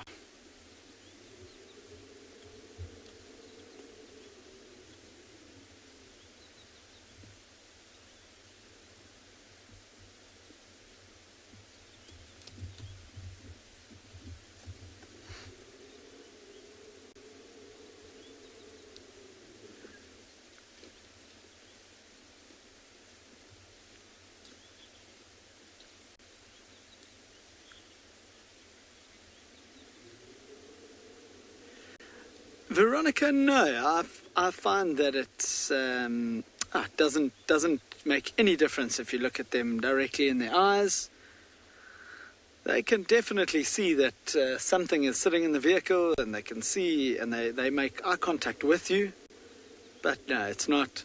We aren't in a dangerous position or anything like that. We wouldn't want to get ourselves into a dangerous position, because that obviously puts us at risk and the animals at risk, and we don't want that. So we let the animals set the distance away. And when we first stopped here, they were all further back by the bushes in the shade, and slowly they have actually moved closer to us. So it's not at all a dangerous situation or anything. Actually, finally just spotted where I think one of the lionesses is, but she's in a bit of a hidden away spot behind these bushes. So we'll wait and see if she does pop out, but for now it just seems like it's these youngsters here.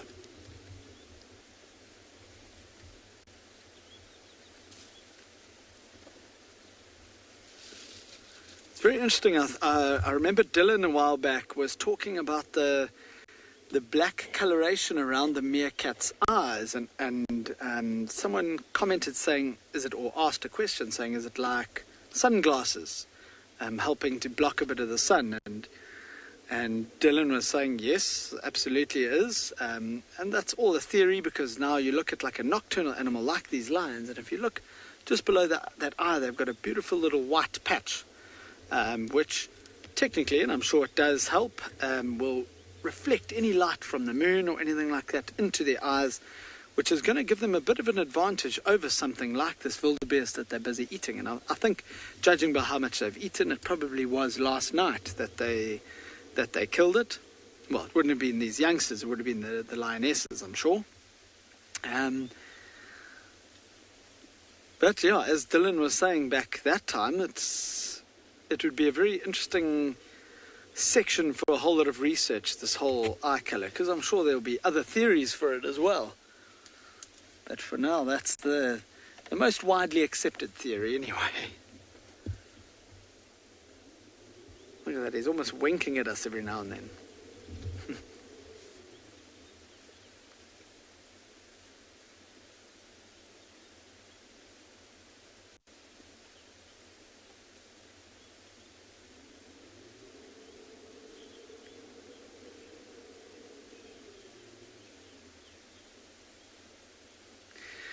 The Glorious, you asking why their ears are always flinching, and it's exactly what I was saying just now about the flies.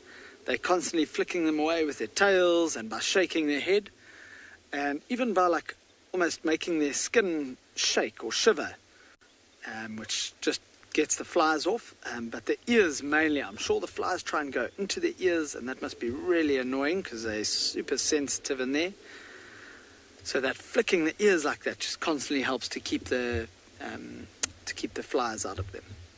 Especially when you're a young lion like this and your ears are really big. It always amuses me with younger lions how big their ears are.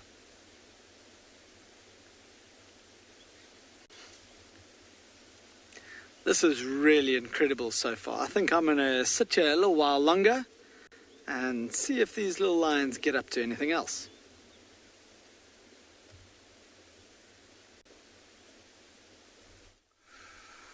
So The only thing that has been moving at the moment with this leopard here is the ears flinging.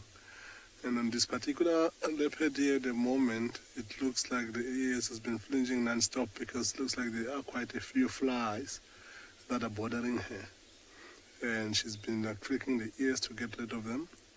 But we are kind of hoping for, as you can see, the ears flinging, and you see how she moves slightly and lie more on the side, is that that fly can start irritating her even more, that maybe she will feel a little bit uncomfortable here and decide to get up and move off.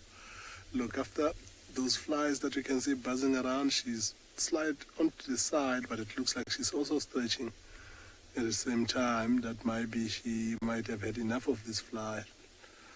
Look, there's a little bit more activity there. Breathing hard has indicated that she's got a full belly. But more and more these flies do this. It looks like it's our only hope right now that might get her to get up and move. Saying that, she might get up and don't move too far at all, just find another better spot because this fly thing has just started recently. So looking at how she breathes, whatever it is before it was stolen that she killed was quite big. Maybe an impala, sub-adult to a fully grown, because her food is looking quite full, her belly is looking quite full. Look at the difference from the underneath of her jaw color-wise compared to the rest of the body on the outer side. How much more lighter the bottom of the jaw to the inside of the belly in the legs. She's looking a little bit more white, and if that whiteness was all over her body as it is, the camouflage wouldn't be as great as it is right now. So if you look at the underbelly and the bottom of the jaw, it's what shows more because there's a lot of white there. Similar thing we talked about this morning about the white line and the lack of camouflage.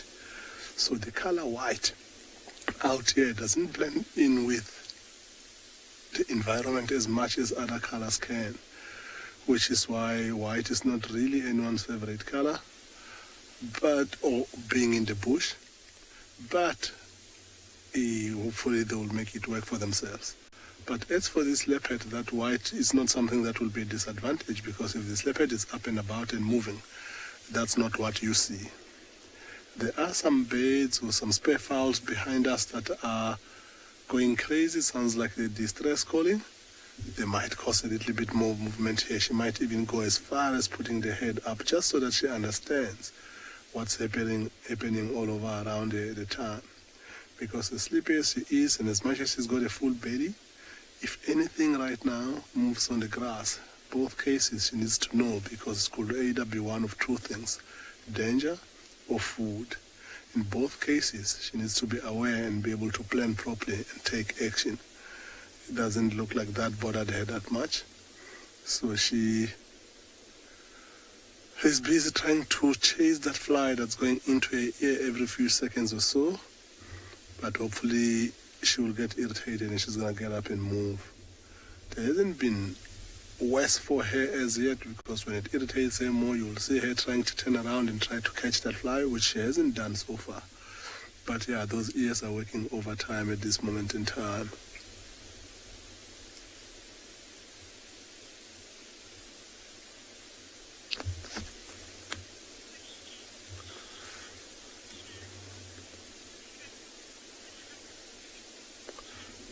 Chance, what hunts a leopard, the technical term to that is that nothing hunts leopards.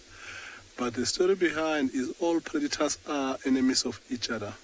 So, of course, the predator hierarchy goes as follows. You've got lions at the very top, hyena comes second, wild dog come third because they are in the pack, one-on-one, leopards will come third, and wild dog come fourth, and cheetah out of the list of the bigger cats will be right at the bottom of that food chain.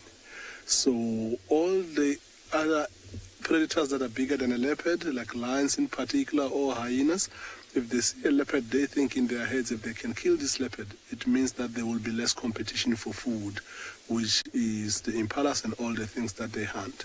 So if they are to get close enough and they can catch this leopard without going out of their way, they will kill it just to eliminate competition. So, but that is strictly for because they compete for the same food source. It's not like a lion will kill a leopard and eat it. The general rule when it comes to that is that meat-eating animals don't eat each other. But we've seen completely the opposite, where a lion will kill a leopard and eat the whole thing, and sometimes they do the right thing where they kill it out of competition or out of aggression, and they'll leave it alone and move on. So I hope that answered your question there, Chan.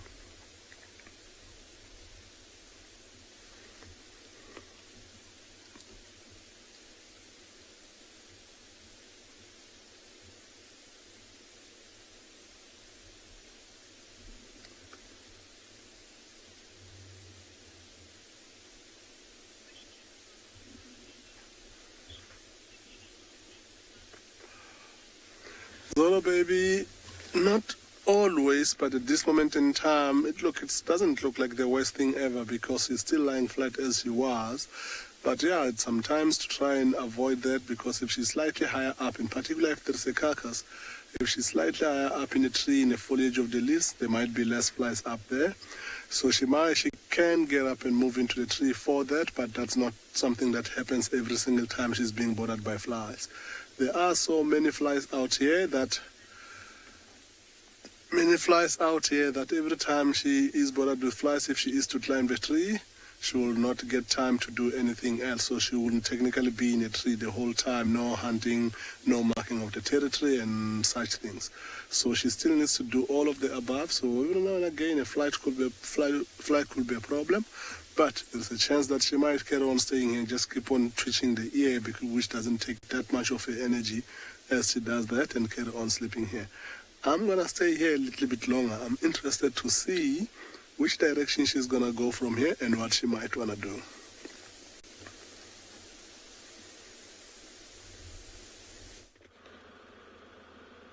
Okay, we've got in the far distance, Andre, in the far distance, far distance.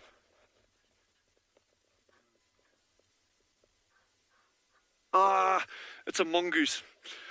Yeah, sorry guys. Jeez, I was getting so excited there for a moment. Damn. Hey, a mongoose is still amazing. I'm not knocking the mongoose, but just to get it from this distance, he's just gone behind the bushes now. Yeah, for a moment I thought it was an African wildcat.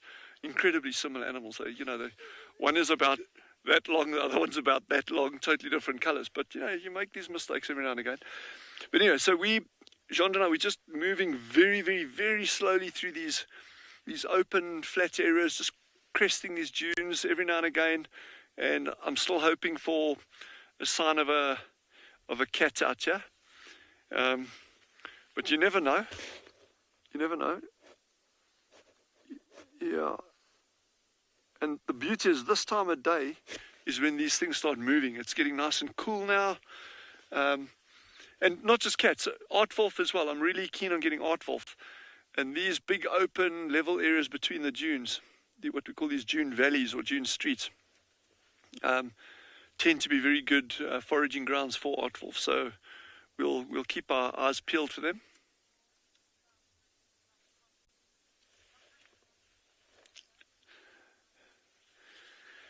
Joy from Hong Kong has asked what kind of mongoose do I think it was. That was a yellow mongoose. But we will see more of those. That was my bad over there. It was just kind of curled up in a ball, obviously sunning itself. So just at that distance, that's probably 300 meters, 400 meters from here, I just saw like a shape sitting at the base of a bush. So I was wrong. I'm getting used to this now. But yeah, I'm going to carry on ambling along. But yeah, we'll keep our eyes peeled for anything and everything that moves, hops, walks, crawls, flies, grows, swims, scratches, claws.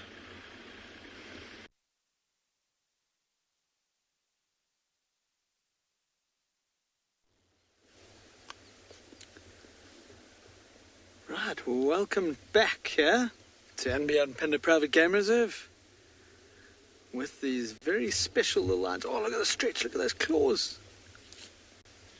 Oh, life is tough. This is actually the same one that was lying just now, a little bit of a different spot, but he was lying and watching us just now. So he's obviously the most curious of the 5 youngsters. Very, very curious.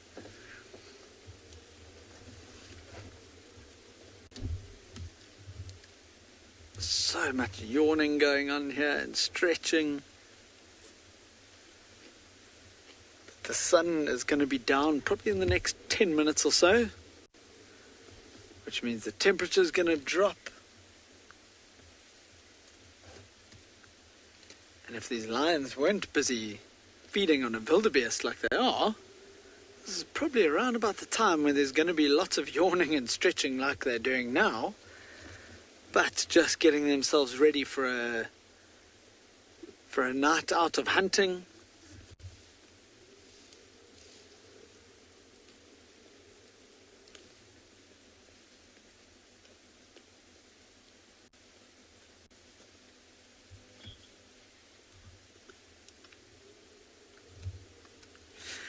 And they actually don't dust bathe. They are quite happy lying in the dust or in the sand sometimes.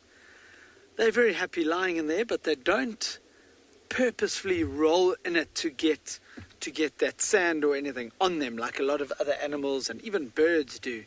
Lions actually don't do that. But as I say, they're very much at home when they are lying in the sand or in the dust. And it doesn't bother them at all. Look at that. Now he's going to actually lick up that last little piece of meat that's stuck on his leg, probably. Time to clean up a little bit.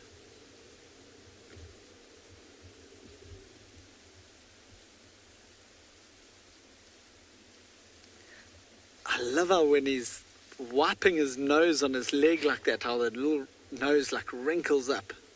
Look at that.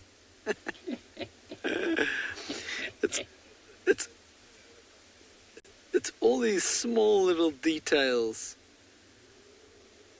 when you're so close to lions like this that you get to see that often you don't get to see, and it's amazing to be able to share it with you over these live safaris. I mean, to see the little wrinkles on the nose when he does that. I mean, you often can't see that from far away.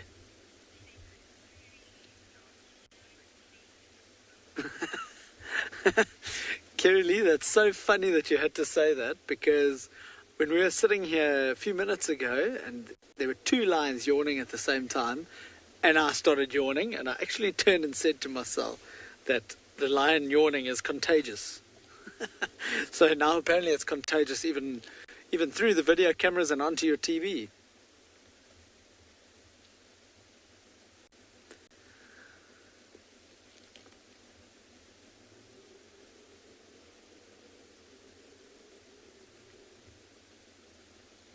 I'm gonna stop talking, and you'll actually be able to hear him licking and cleaning himself. That's how close we are.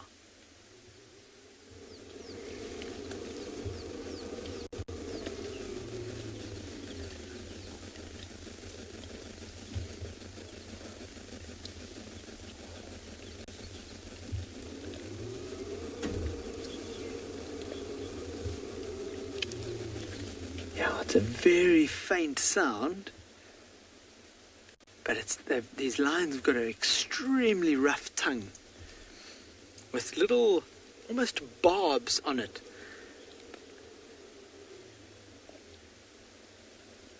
And these little barbs will help to like peel the skin away from the meat, which they often use, and obviously now it's helping to clean them really well.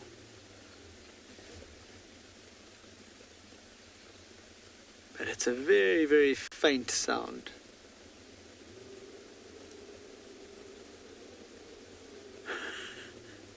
I love how it's just this one that's been sitting so close and he's so interested in us.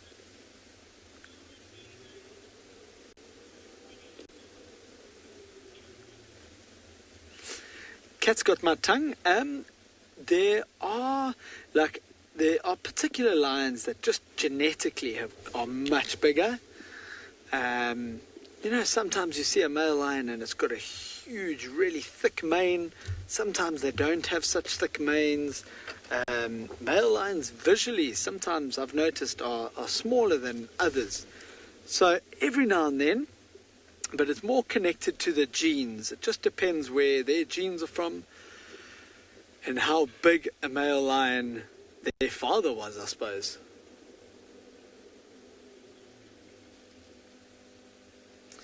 I think what I'm going to do now, I think we're going to leave this sighting and I'm going to carry on back up the hill. There was reports of one of the big adult male lions up on top of these mountains behind us. One of them should be the father of these. And we're going to go and see if we can possibly find them before it's too dark.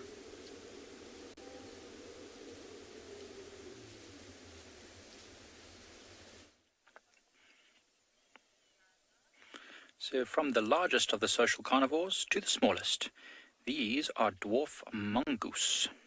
Mongoose? What is the plural of mongoose? Mongai? I'm not sure. Does anyone else know?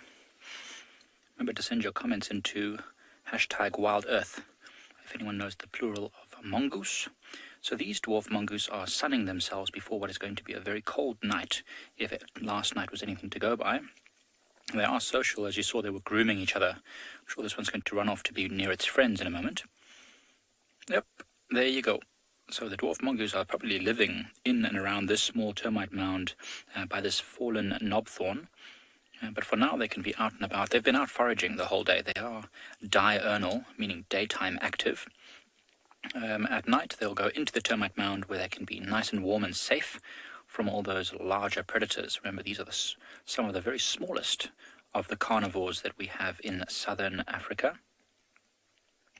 Very similar to all sorts of other creatures found around the world, like stoats and weasels.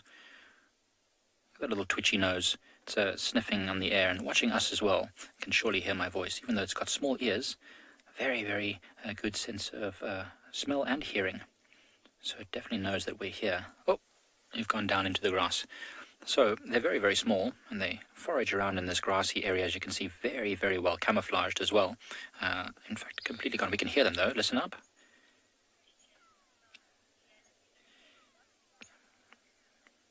Oh, there they are. Well done, Gert. Why do mongoose move home? Mia, you've asked that. Why do mongoose move home? That's actually a great question. Many animals will change their homes frequently because of buildup of parasites. You know, parasites spread disease, and so the mongoose do not want their cubs and the litters, or their kittens, rather. Actually, that's another question. What's the young of a mongoose called? I think it's a kit or a kitten. Anyway, we'll find that out just now. But yes, they don't want the members of the mongoose band, the family of mongoose, to get sick, so they have to move home in order to avoid diseases. But also the smell builds up. They defecate outside their dens, so other predators might start to smell them and know that they're there. And you know, the main predators of mongoose are things like African wildcats, caracals, even leopards might catch them, so they do not want to indicate their presence more than they have to. You can just about see them behind the grass. They're frolicking and rolling about and playing. These are all the members that are still at the den. And remember, they can be in big families, sometimes more than 20 individuals. But this is just a few.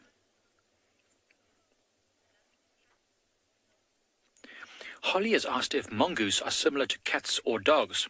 That's a good question. They're kind of unique. They're neither cats nor dogs. They're in this sort of middle family. So the cats are Felidae, and the dogs are Canidae, and these are Viveridae. So there's something in between. They've got some features of both cats and dogs. So yeah, they're all on their own in the middle there. It's a good question, though, because you know, many things like hyenas, for example, look a lot like dogs, but they're also not dogs. They are Hyenidae. Look at that one's actually climbing a tree. Tree climbing mongoose. Fantastic. It's beautiful to see them watching the sunset with us. Let's watch them watching the sunset.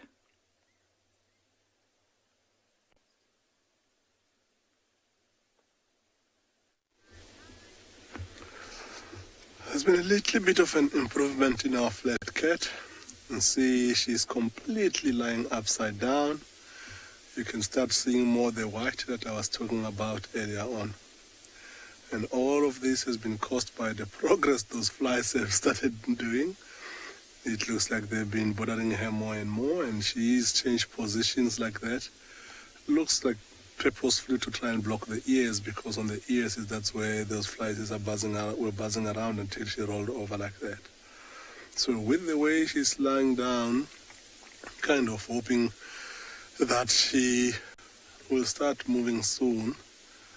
We are seeing this flies number starting to increase every now and again, and you see her being bothered, and now and again the head gets up and the paw gets involved, but she's still lying there without doing too much except chasing those flies.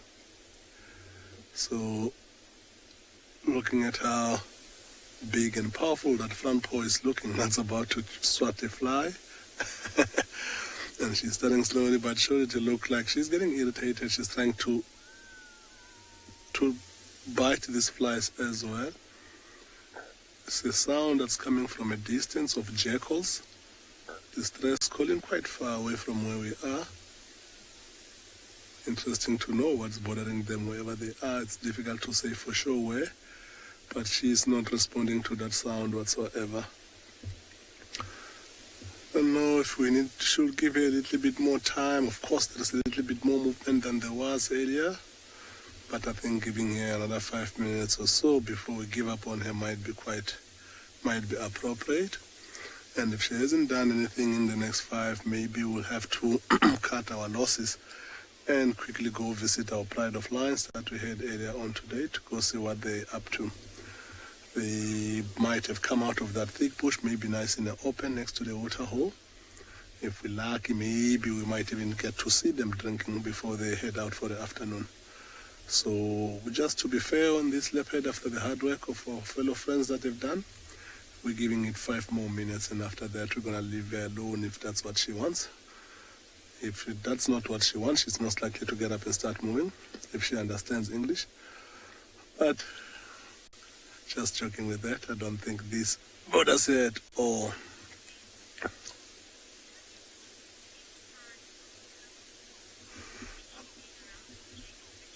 James Richard, no, this afternoon, no. We were hoping that if we found her on a carcass that we saw a drag mark in the morning, if she managed to keep that carcass, she might have gone back to fetch the cub. So we haven't seen any signs of the cub here. Thinking that there's a good chance that the cub, she didn't get the time to go fetch the cub because the hyenas might have stolen that carcass earlier on. However, another thing that will not make her want to have a carcass here a cub here unless there was a carcass, she is on the western corner of a territory where a territory overlaps with the other female called Tswalu female, who happens to be slightly bigger than her. So that might also be the reason why the cub is nowhere to be found.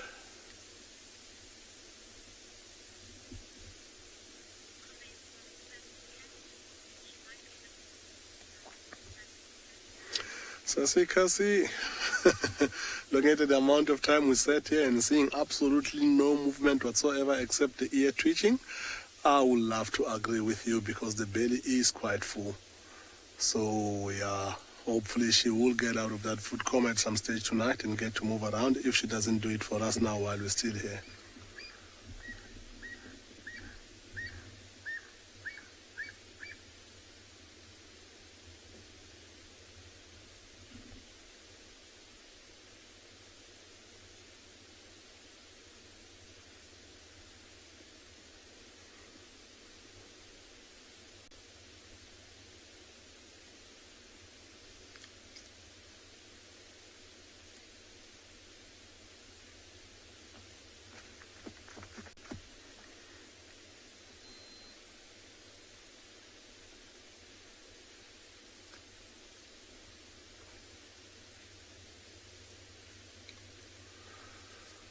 She's got no worry in the world right now. She's not in a rush at all to get to anywhere.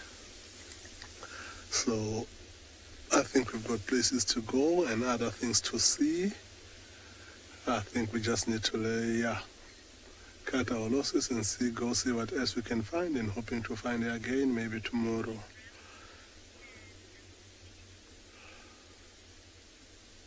Cool.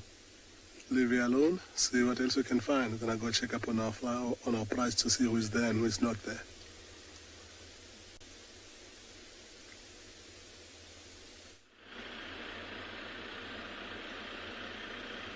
So we are still ambling along here very, very, very slowly at a nice sedate pace.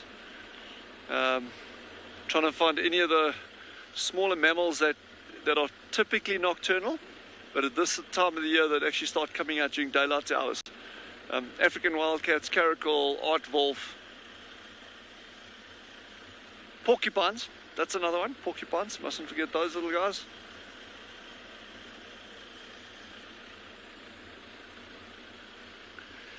So we also, remember what we were doing with the birds, with the pangolins and the aardvark. You see these little clumps of birds flitting up and around them. That's often a good indication that there's something there. But we'll also be looking at them in terms of, and listening for them in terms of giving alarm calls. Often those alarm calls are what gives the presence of a predator away.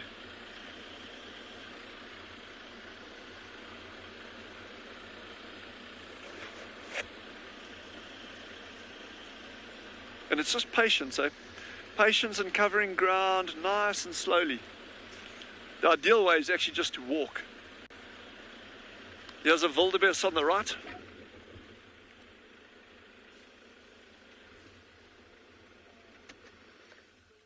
Kathy has asked, do we have camels in the Kalahari?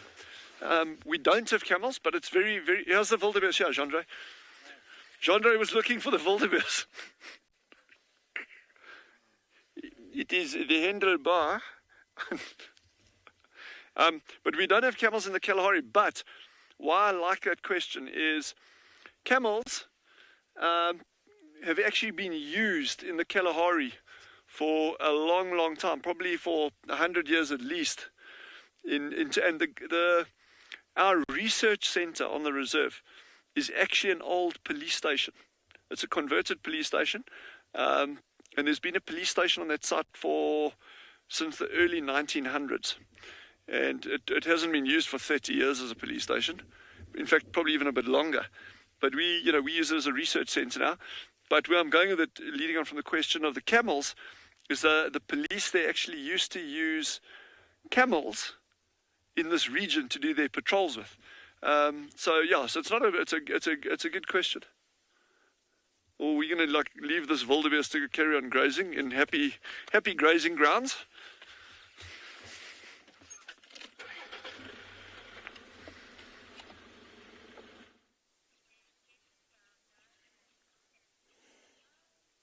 So we just came to the other side of the dam where those elephants just crossed, and we realized that the view was absolutely phenomenal. So we decided to just stop here and listen for a few minutes. And what we can hear is a lot of the red-billed buffalo weavers that we've been talking about today twittering in the tree in the background. I just wanted to enjoy the view and the sounds for a moment.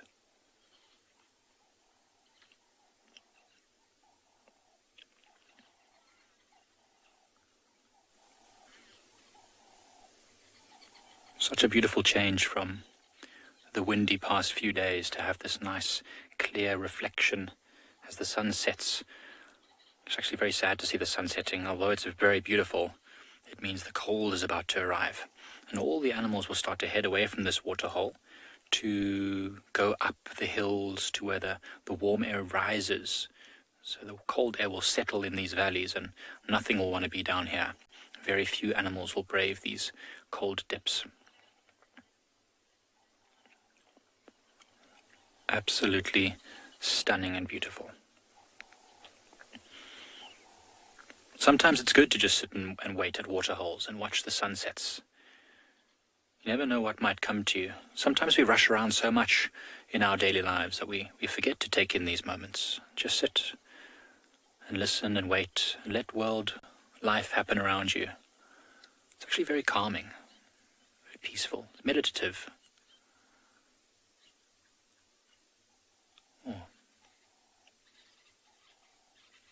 The elephants just walked off into the distance, into the sunset, like the Wild West.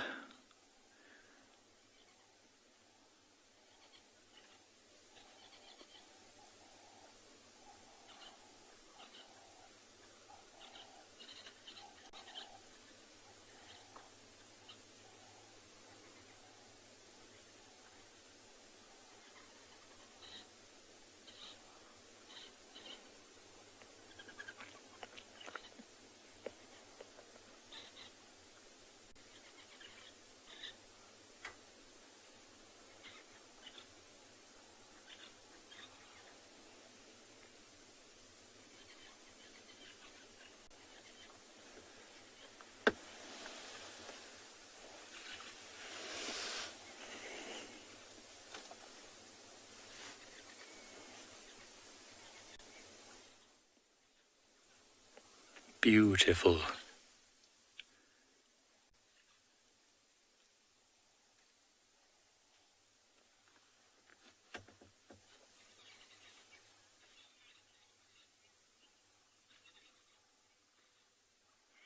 Thank you, Pisces. It is beautiful. Absolutely stunning and breathtaking.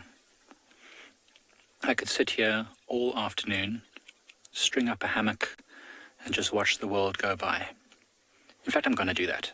As soon as Taylor's back on these WildEarth drives, you'll find me sunning myself and bathing in the banks of Leopard Dam. I don't know if you'll enjoy the view as much as I'm enjoying it right now.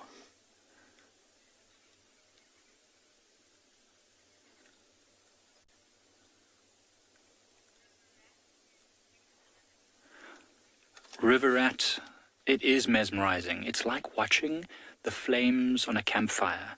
Something about it just draws your eye in and you just can't look away. I think it's primal. It's something that speaks deep inside of us. It just tells us this is what we should be doing at this moment. It's like a hypnosis. You really feel all the day's troubles just wash away. Not that there is any. When you live out in the bush and you watch WildEarth, your troubles just melt away.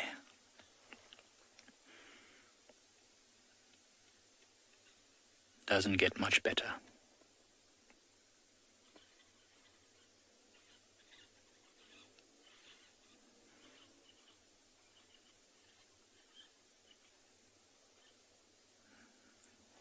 The golden reflection of the sun's last rays.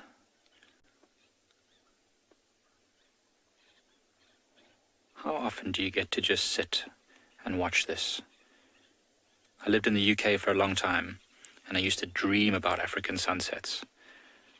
And now I'm living them. Absolutely stunning. What are the sunsets like where you're from? Remember to send any of your pictures or comments, questions to #WildEarth. We'd love to see what you're doing where you are. We'd love to hear from you.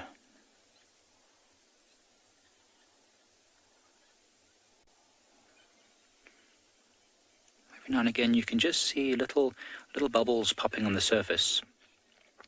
Those are little insects. There are lots of small insects in the water. That's what the terrapins feed on, those 4 terrapins that we saw, I think it was this morning or maybe yesterday. So they definitely feed on some of these little insects. The insects won't be very active once it gets dark, though they'll stay very, very still.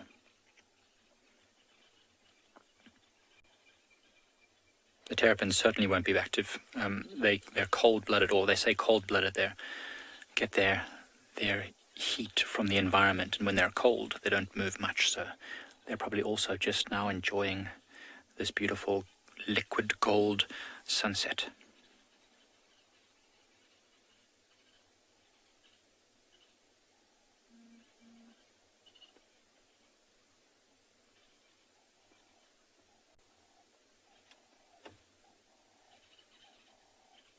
It's amazing how quick it is. Megan, you echo my sentiments exactly. This really does stir something inside. It's, human beings, we all started somewhere. We weren't always living in these fancy houses and driving cars and living in cities. It's like, brings us back to our more primitive roots, shall we say, in that we didn't always have high rises around us. Sometimes we just looked at a beautiful golden horizon.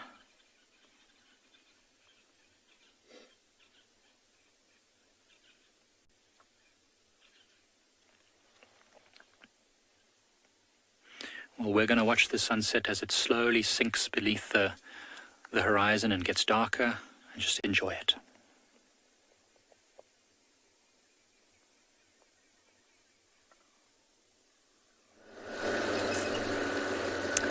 Quick update from my side. I went to the hyena den. No one's there, but it could be that we just went a little bit too early. So don't worry, we're going to head back there very, very soon. And I've just popped my nose into Simbambili.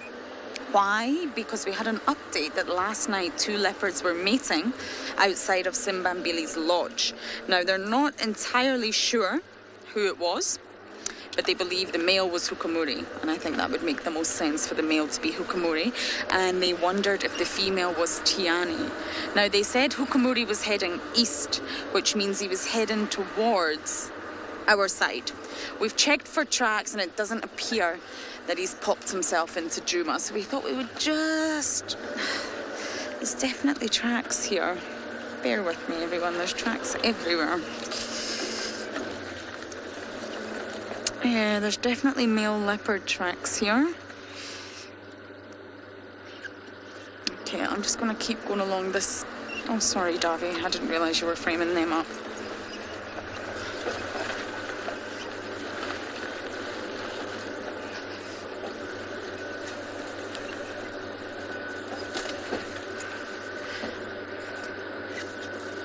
Okay, so the male tracks have been driven over, and what that tells you is that they're not fresh, because the vehicles that have driven up and down here have covered them.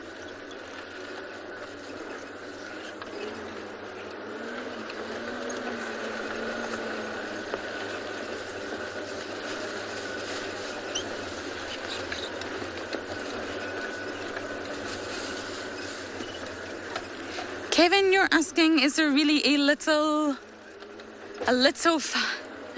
Yes, there are 5 little fives, but it's not, the term big five was actually a hunting term back in the day, and that's why it's not the most popular phraseology to use, the big five. And of course it's leopard, lion, elephant, rhino and buffalo.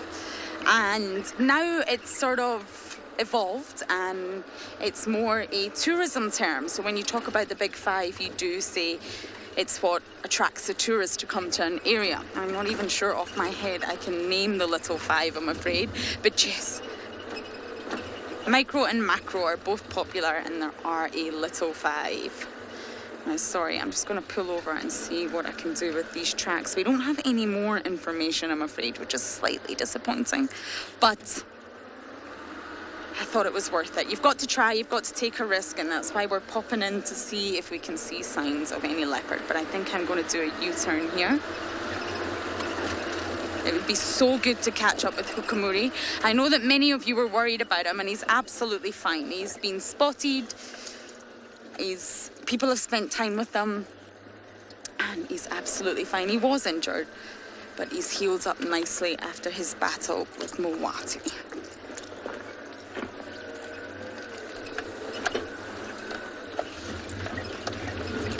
So we're just going to make a little loop around here, and then I am going to head back to the hyena den. We saw the little cub late last night. It was very late. It was unbelievable, and I really, really hope I can share this all with you. So we're going to head back to the hyena den. Head on back into Djuma. Okay, so I'll keep looking for tracks for leopards just now, and then hopefully we're going to get lucky with our Djuma clan.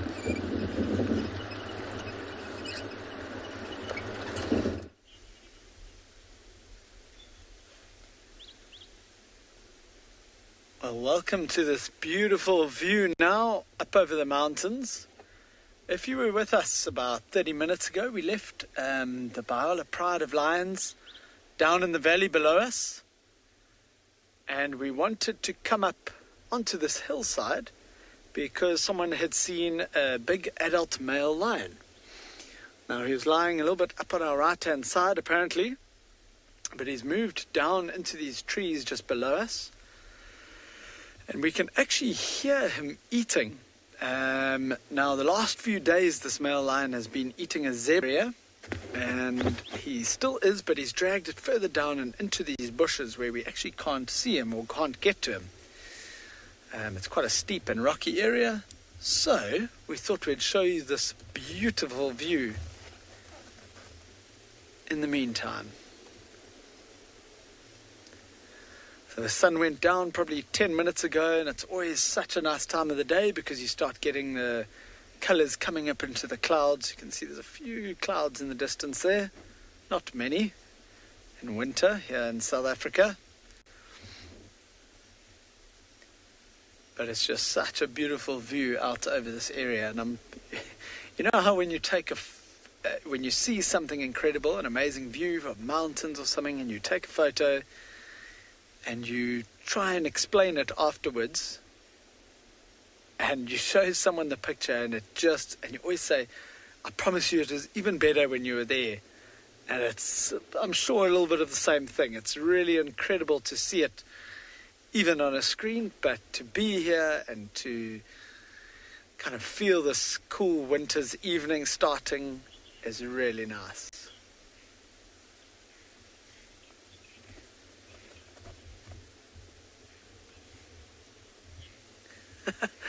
George, I'm sure the adult lions do get irritated. Yeah, they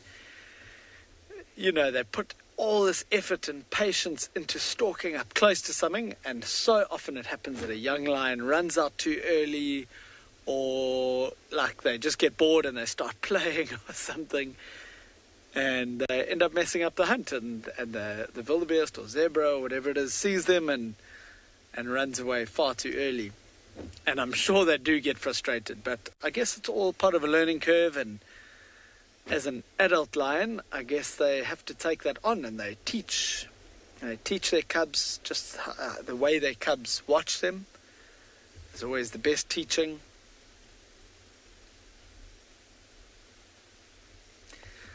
Yeah, so we can literally hear this lion chewing on like bones, and there can't be much left. I think he's been on that carcass now for about 3 days, so there really can't be much left. And I think what happened is he went to some water. We literally drove this road on the way here this afternoon and went past the water, and there was nothing there, but I think he's gone up to the water, had a drink, and gone back down to somehow eat a little bit more. But what we're going to do is I'm going to sit right here where we are now, and I'm going to see if he comes back out onto the road, which I'm really crossing fingers for. But we'll send you to carry on with your safari in the meantime.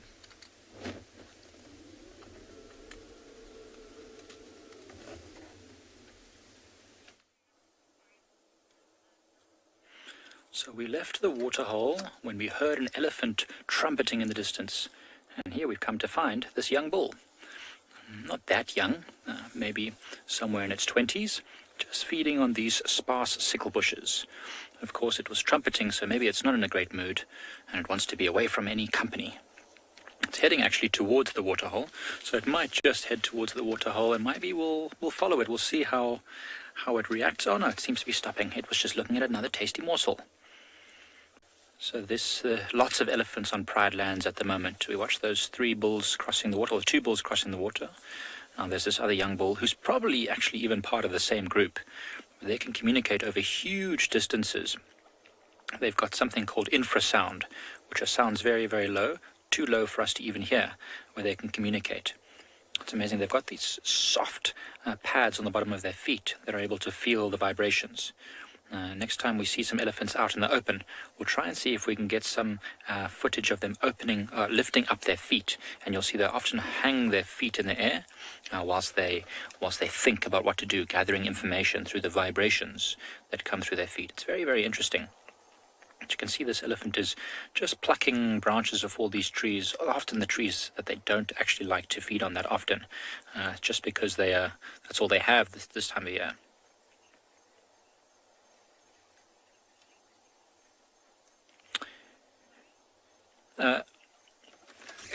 Caitlin, age 14, has asked if dassies are closely related to elephants. So dassies, for those of you who don't know, is a South African term for tree or rock hyraxes. So hyraxes are these little rodent-like animals that like to bound along the rocks. If any of you have ever been to Cape Town, you will see lots of dassies on Table Mountain. And yes, they actually are very, very closely related to elephants. And those things that make them closely related are tusks, for one. You can't see dassies' tusks very easily, but they do have these little incisors that poke out their mouth, especially when they get a bit older, especially the males. So just like elephants, they've got tusks. They also have very similar foot structure.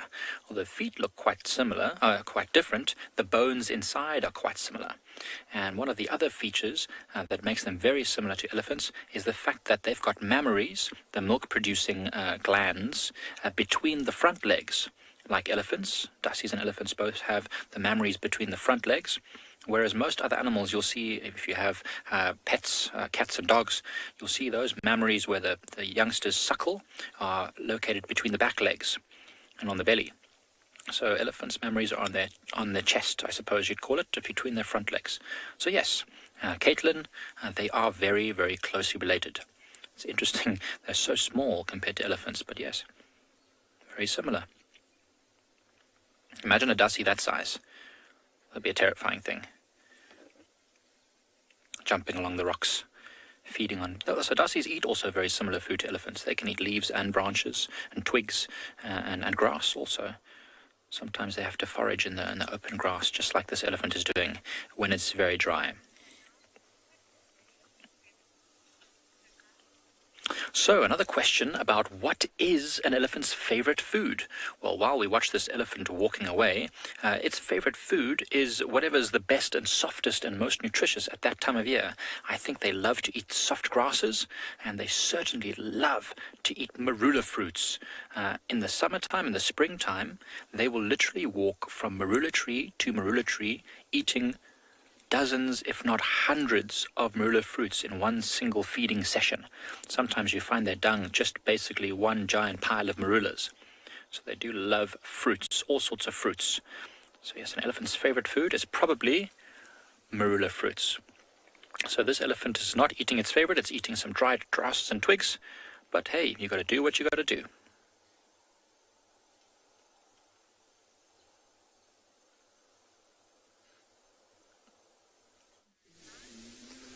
So talking about elephants feeding on their favorite food, the elephants here at andBeyond Ngala, where we just relocated the pride we were sitting on this morning, have been giving this lion some serious hard time. They've been chasing around this pride, seeing how the lions are now standing up and moving around slightly. You can hear the elephants on the distance growling, stomach rumbling. Look at how the male lion is quickly cutting across there. The elephants are still in the area.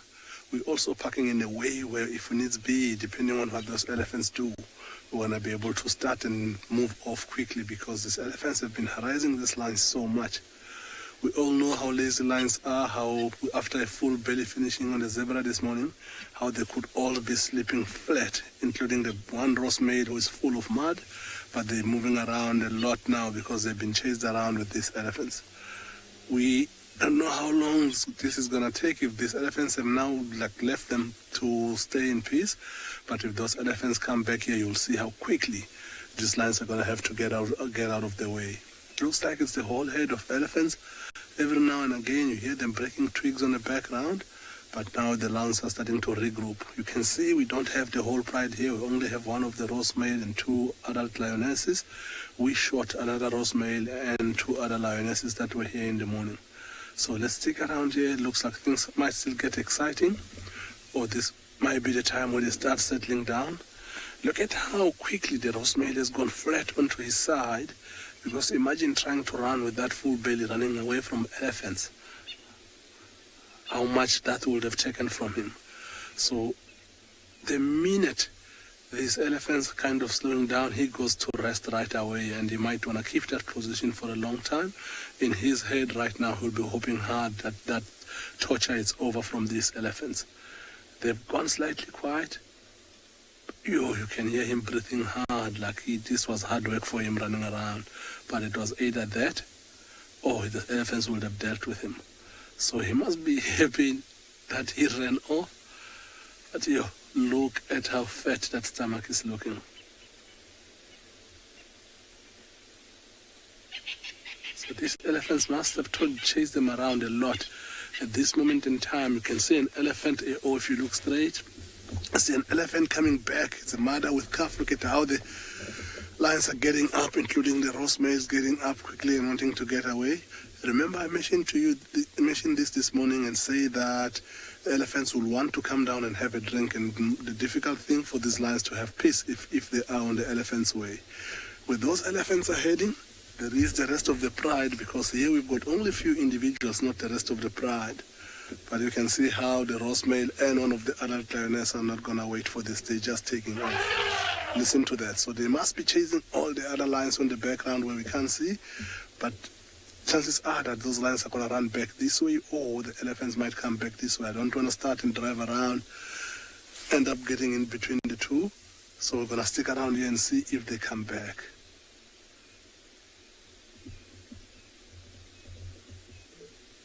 Can you hear that contact calling?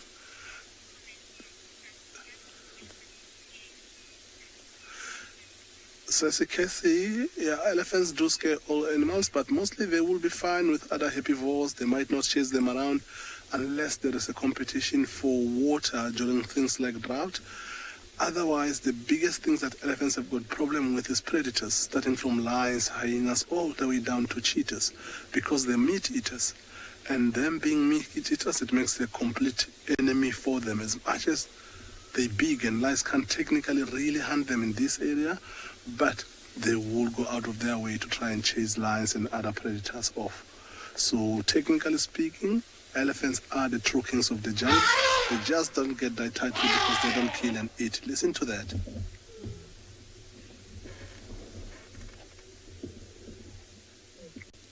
Elephant trumpeting, such a beautiful sound to hear, in particular if they're quite far away from you and you are not the one that they're trying to chase at that moment in time. So it might not be as great for these lions to hear right now, for us right now, because this has got absolutely nothing to do with us. It is quite a beautiful sound to hear.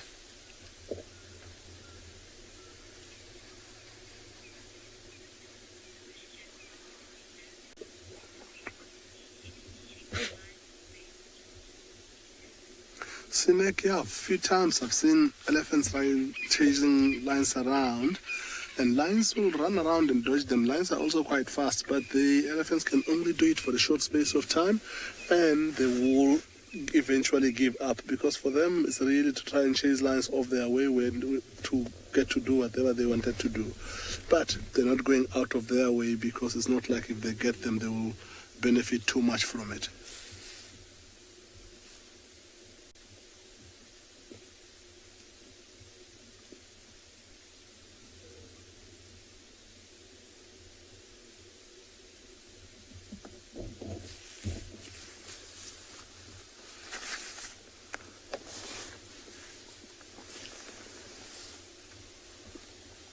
Sounds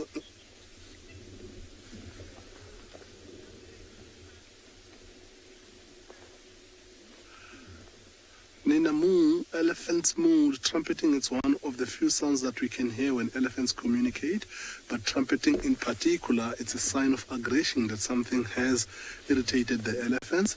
It happens with us if we get too close to them. It will happen with lions when now that the lions are on their way for the elephants to get down to the water, and you can hear that from a far off distance. So, and once you hear that it will be better off to try and avoid that situation. That's why we're parking here and watching these lions, but not moving much, so that we don't get onto the elephant's way. Because this is not really about us, it's about them and lions. But if you are to get ourselves in between, that could also be a dangerous thing for us, because that elephant is not happy at this moment in time.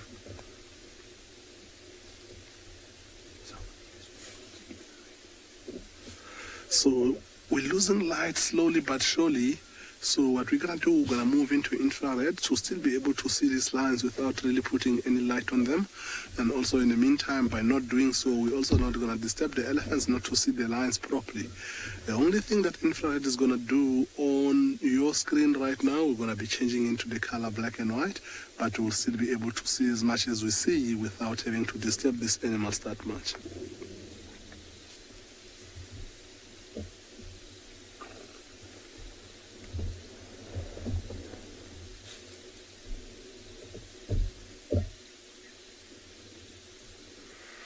So right now the activity has calmed down a bit. The lions are still sitting and looking all over around. They're sitting in an O shape, trying to see where these elephants are going to come from. But it seems like for now the elephants have moved off slightly. So what we're going to do, I'm going to stay with them a little longer and just see if those elephants come back again. And if they do, we'll sure to welcome you back to come and get some of the action.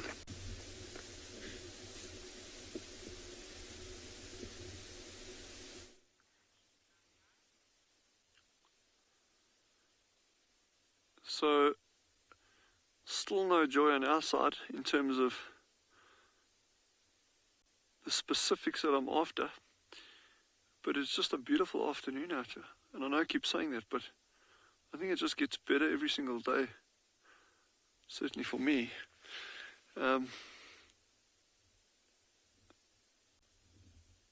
Yeah, we're just taking in the scenery while we're up here. But I'm just scanning around. In the frame, as I'm cruising around like this, we've seen there's a couple of eland out here, there's some gemsbuck.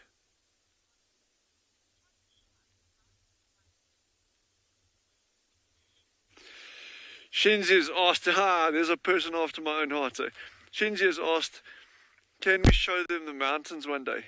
And that's exactly what we're going to do. That's exactly what we're going to do. We are going to show you the mountains. The challenge that we have with the mountains, unfortunately, is that we don't have, our kit is not very mobile. So we're kind of limited there. But Jandre and I have a plan. The plan is quite simple. I'm going to get Jandre just to carry everything up the mountain for me. And then we'll just spend some time up there. No, but we are definitely, jokes aside, we're gonna make a plan to get the stuff onto one of these mountains. But we've got a very, very fun thing to show you all. But I'm not going to reveal it until then. It's going to be the surprise. And it's going to be good, I promise. So you'll just have to stay tuned.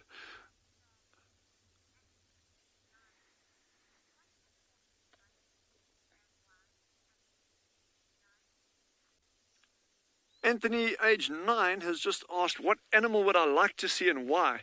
So Anthony, I love seeing any animals. I don't care what it is. It can be the smallest thing to the biggest thing. Any animal, in fact, anything out here. It doesn't matter whether it's animals, plants, insects, whatever it is. I enjoy it all. Obviously, what I'll try to... Oh, what animal would I like to be is the question. What animal... Wow. There's a question. I think like an eagle. An eagle would be good. Just because it can cover like a bit of ground, different perspective, and you can land. And I think it must just be fun. Like zooting around like that, chasing things. I know, I think, an eagle would be fun. A honey badger maybe, not because they're tough, just because I think it'll be just absolutely a total hoot, a real blast to be a honey badger, because you just cause like total mayhem. And I think that could be quite fun. Or a slug. Maybe not. No, maybe not a slug.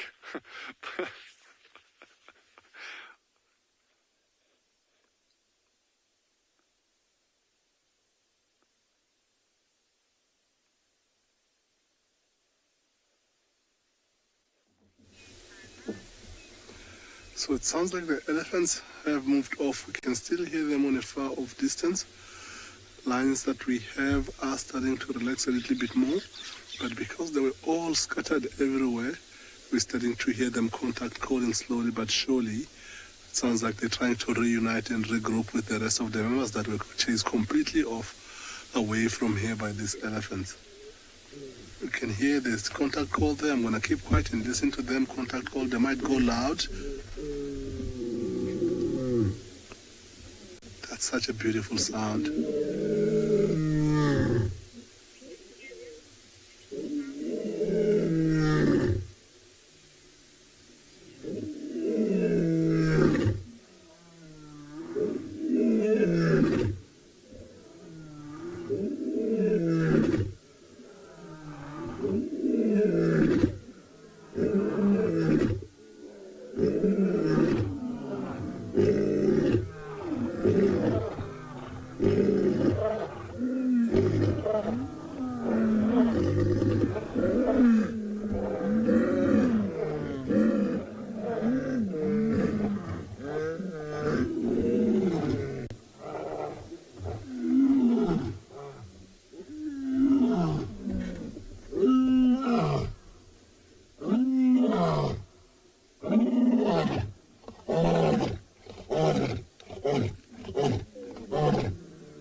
territorial spacing call.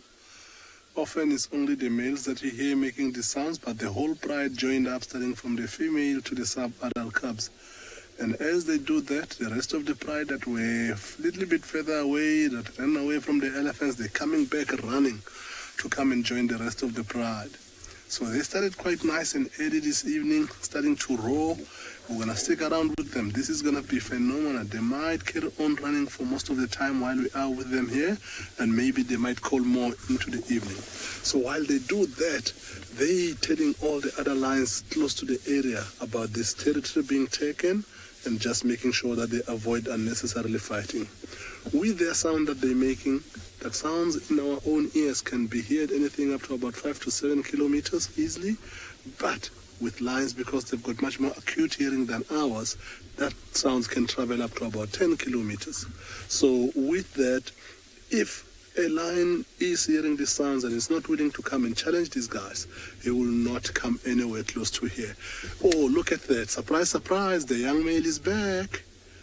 He is here, limping as we know he does, but looking better. He doesn't look, his belly doesn't look any full at all, so it doesn't look like he partook in the feeding of that carcass from this morning. But at least he's alive and well, which is always a great news to see. See one of the roast males giving him a little bit of a stare down there. He completely ignored that and he went down and lied down where he is. And yeah, so everybody else is coming around. So the only one we're not sure if she's back here yet or she's close by to be able to hear them and come join is the lioness with the smaller cubs. So at least the young male is here and it's nice to actually see him. The roast male looks like he is not willing to lie down and the female is growling at her. I don't know if he wants to walk across towards that young male there, because they seem to be the ones that are trying to push him away every single time they come back. Let's see what he's gonna do.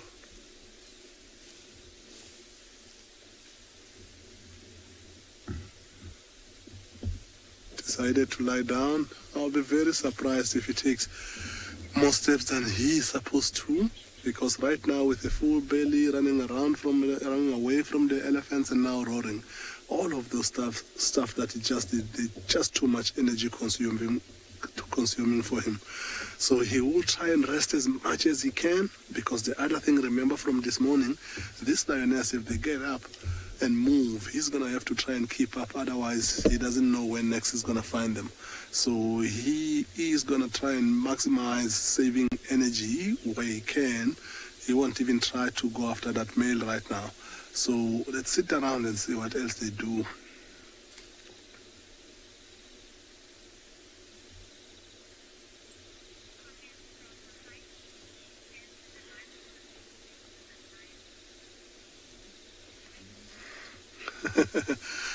Thanks, Heidi. That's another way of looking at it.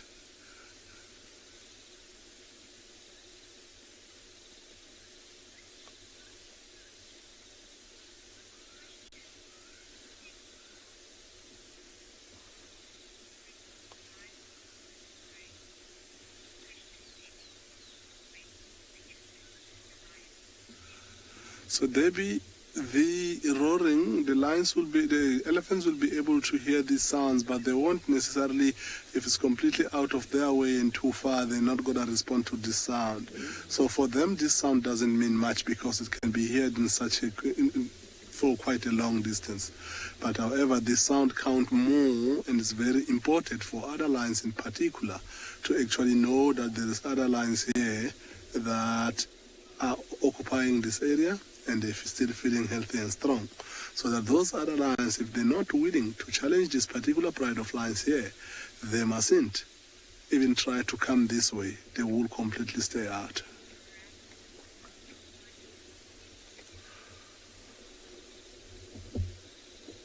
So the activity is dying down, but after that beautiful roar, I think they might do it again.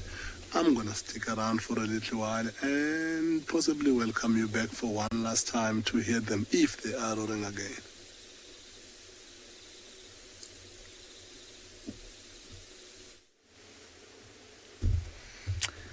Right, from one set of lions vocalizing, we still haven't seen this male lion. here on andBeyond Phinda Private Game Reserve. But he's down in these bushes here somewhere, and we actually just heard him start like almost warming up his voice box. Just a very, very soft, like the beginning of a roar. But I'm really hoping that he goes into like a full-blown roar. So we're just going to spend a bit more time here and see if it happens. There's also, right down in the valley, there's some baboons alarm calling. And this morning, someone saw a lioness with 2 cubs down there. And it's actually 2 cubs that I haven't seen yet. They've only been out and about and walking around with the mother now for probably about 2 weeks, I'd say. And so they're still very young, probably under 3 months old. But with them being so young, we don't want to shine the spotlight on them. We rather wait until they're a little bit older for that. So it's not worth us going down there to try and have a look for them. But it definitely is worth a while to just stick a little while longer with this male lion. Oh, look at this. Sorry, I just want to put a red filter on the light quickly. There's a little jackal sitting in the road straight up ahead of us. I think he must have smelt. Remember, I was... Just going to go to infrared. Yeah? So just swapping across to the infrared light. Now remember, I was talking about this male lion having a zebra carcass here. Excuse me. That is exactly what this jackal has smelt. He's smelt that there's a carcass here, and he is now waiting for that male lion to move away, and he will be in there in a flash to steal some of the last remaining scraps. We have had a day full of jackals, hey? Jackals on Tswalu, jackal here now. Now they probably, I didn't see the one at Tswalu, but I'm guessing that was probably a black-backed jackal. This one is actually different. This is called a side-striped jackal. We actually don't get too many of the black-backed jackals here. We get more of these side-striped. They do look very, very similar, but slightly different.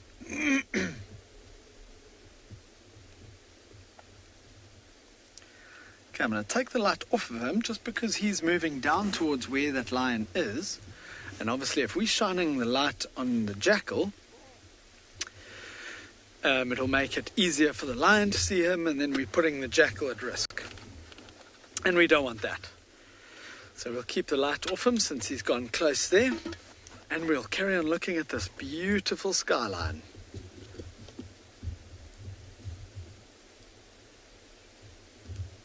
Okay, I'm going to cut it again.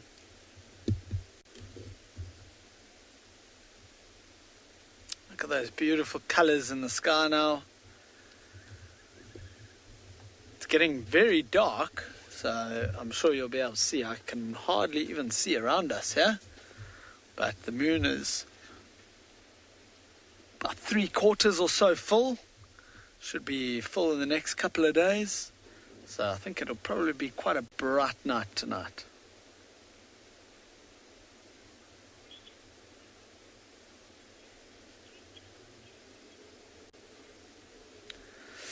Amanda, that's actually a very interesting question. And I've never read anything about them getting a winter coat, but it is quite possible. I really am not 100% sure, to tell you the truth.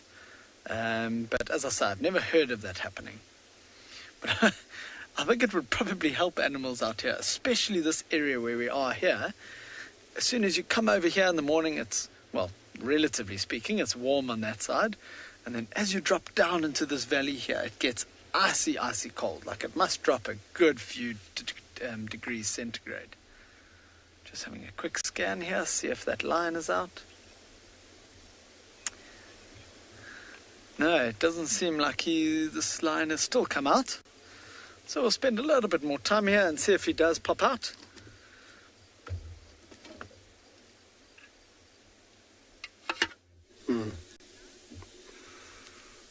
So yeah, there hasn't been that much activity. Look at how This Rossmaid, he's gone completely flat out. The only thing that moves on his body right now is his stomach. There is a few movement on the young ones, the white ones moving around. Most of the pride that we heard calling from further on earlier, it didn't come all the way back here. Some individual from here headed that way. So I think the white young male might be on his way to go join the rest of them up there. Look at how he's putting his nostril right onto the ground, sniffing around. Don't know if he wants to follow that scent or there is something else he's trying to get. Often when you see them putting their heads down like that, which is a little bit too young for him to do, it's when they get into a place where one of the females have urinated, wanting to do Fleeman's grimaces. But yeah, for him, he's a little bit too young to think about all of that stuff. It just looks like he was trying to figure out where the rest of them are gone. Listen to this. He started contact calling a little bit. This is how it started the last time. Contact call and went into a full roll. The more he does it, I'm going to keep quiet so that you can get to hear the sound.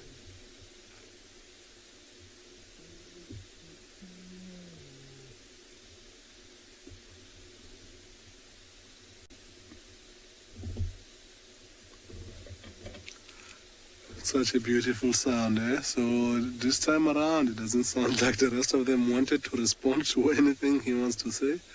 The others aren't too far. They're just slightly out of sight, more to our right, more east of where we're sitting. Half the pride is still sitting with us here. And yeah, good thing, nice one that we didn't see that much this morning is the young male, just to see that he's still there and up and about. But he's also flat onto the side now, but his belly is not full. So maybe he came back either, this was the first time he came back to join them now when they roll, or he could have come back later on in the day when the food was done. So possibly wasn't there in the morning. Maybe he was even with them, maybe hiding around in thick bushes after being chased by the big guys. Look at how he's lying flat onto his side, but he is not closing his eyes completely. He doesn't trust these Ross males. Still keeping an eye out to make sure he sees them when they come. Of course, he's a little bit disadvantaged with that little limp, so it will help for him to always be a step ahead. Otherwise, he can easily be cornered.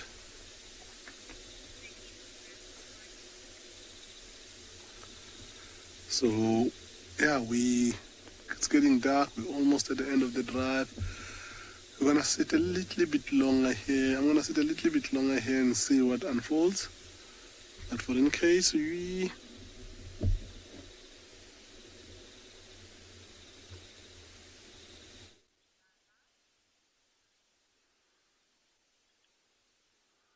Okay, well, we weren't hugely successful on the other stuff. But that there is priceless.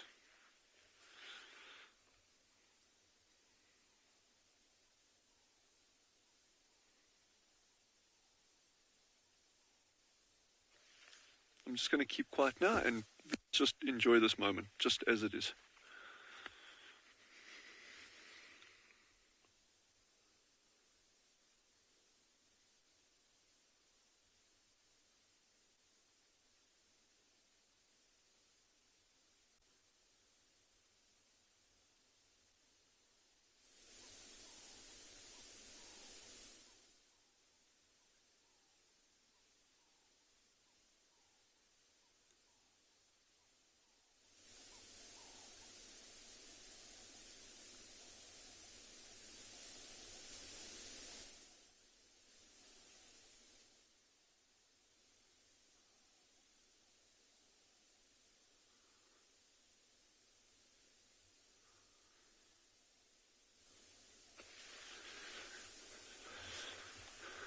Not too shabby, eh?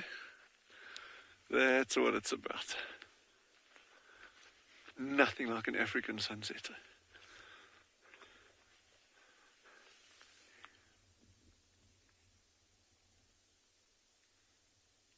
And with sunset, you really have to wait until it's completely gone over the horizon.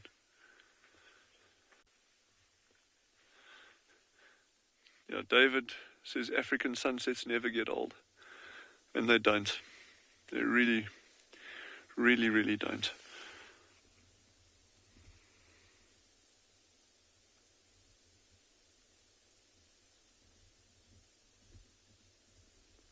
Still a very, very good time of day now for all our little nocturnal animals that will be starting to get going. But unfortunately the clock is against me here.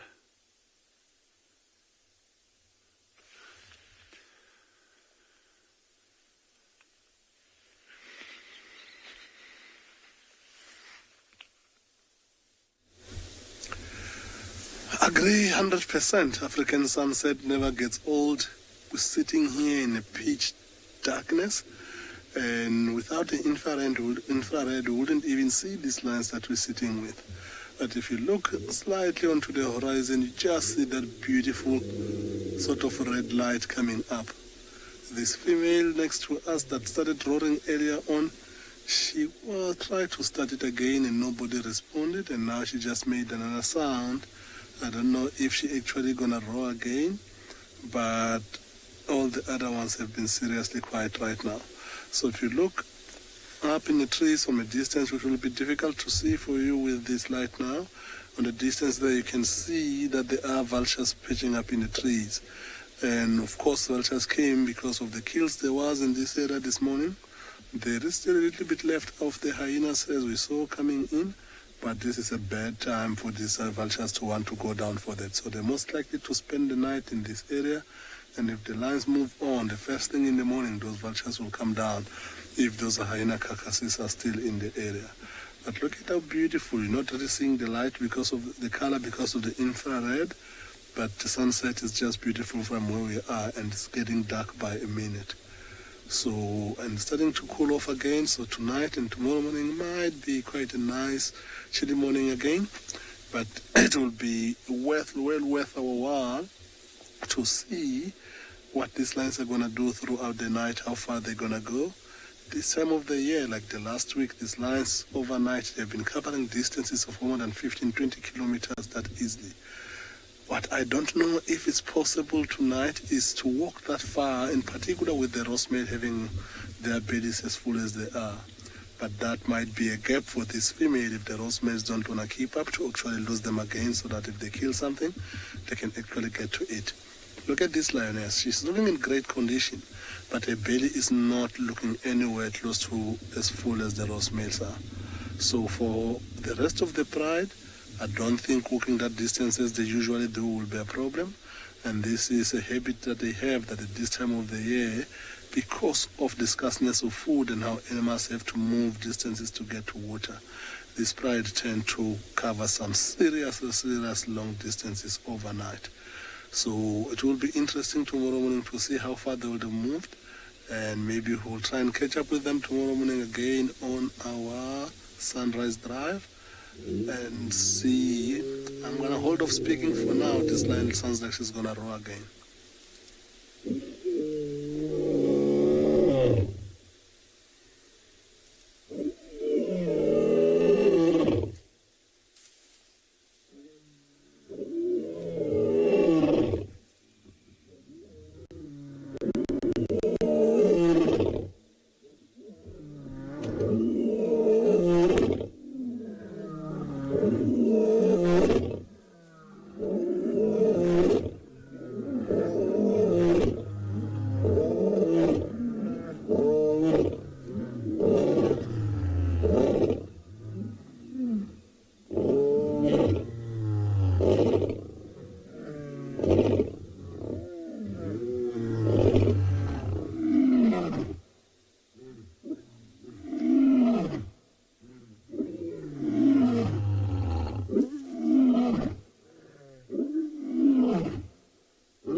So did you see on the screen the young male also joined in, and he was also busy calling. He wasn't calling as loud as he can be, because as he starts calling, the rosemale flipped over into the side and called looking straight at him. There is just a tiny little bush in between the two of them, And I saw that young male's eye slowly but surely feeling a little bit discouraged on carrying on what he's supposed to do. It's not really his place to be roaring as loud because he's not a dominant male as yet, but you saw how this Ross male has carried on calling until the young male keeps quiet, and he called a little longer than everybody else so that everybody knows who is the boss here. And right now he's keeping his eye fixed on this young male, but wasn't that a great way of saying goodnight to everyone, because we're almost at the end of our drive and see how far they're gonna go overnight.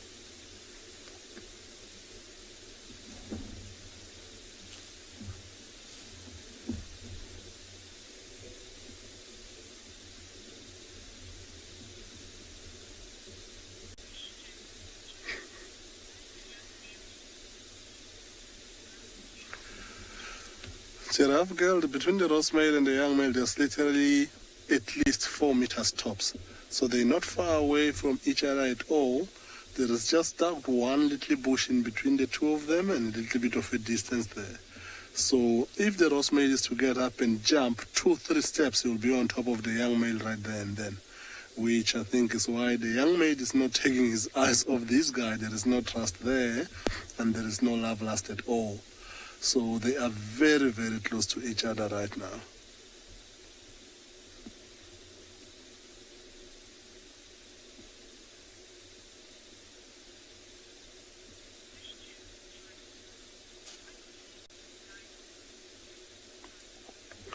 Jon Snow, a full roar, a loud roar like we hear the Ross male roaring, anything from the age of 4.5. So the young male of the Birmingham is right on the right age to be able to start roaring like that. The thing is, you can be big enough and you can have a loud roar, but a roar is about marking your territory and telling other lions that they are in your piece of land.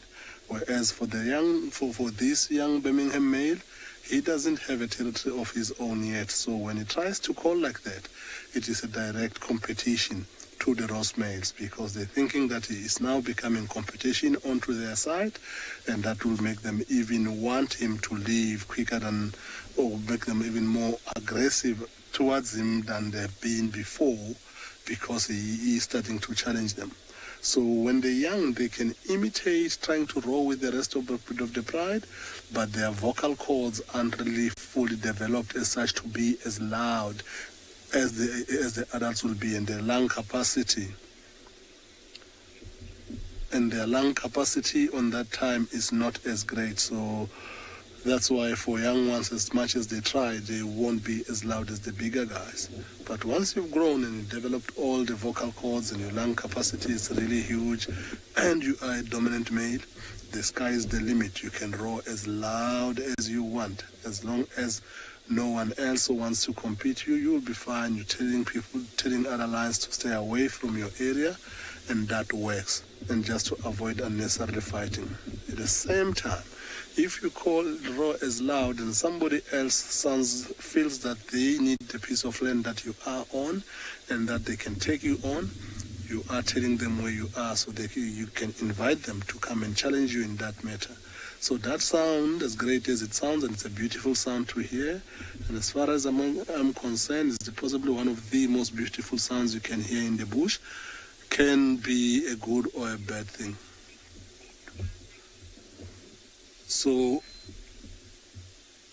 it's gone completely pitch black, but like I said earlier, that we're not too far from the waterhole where we were with these lions this morning.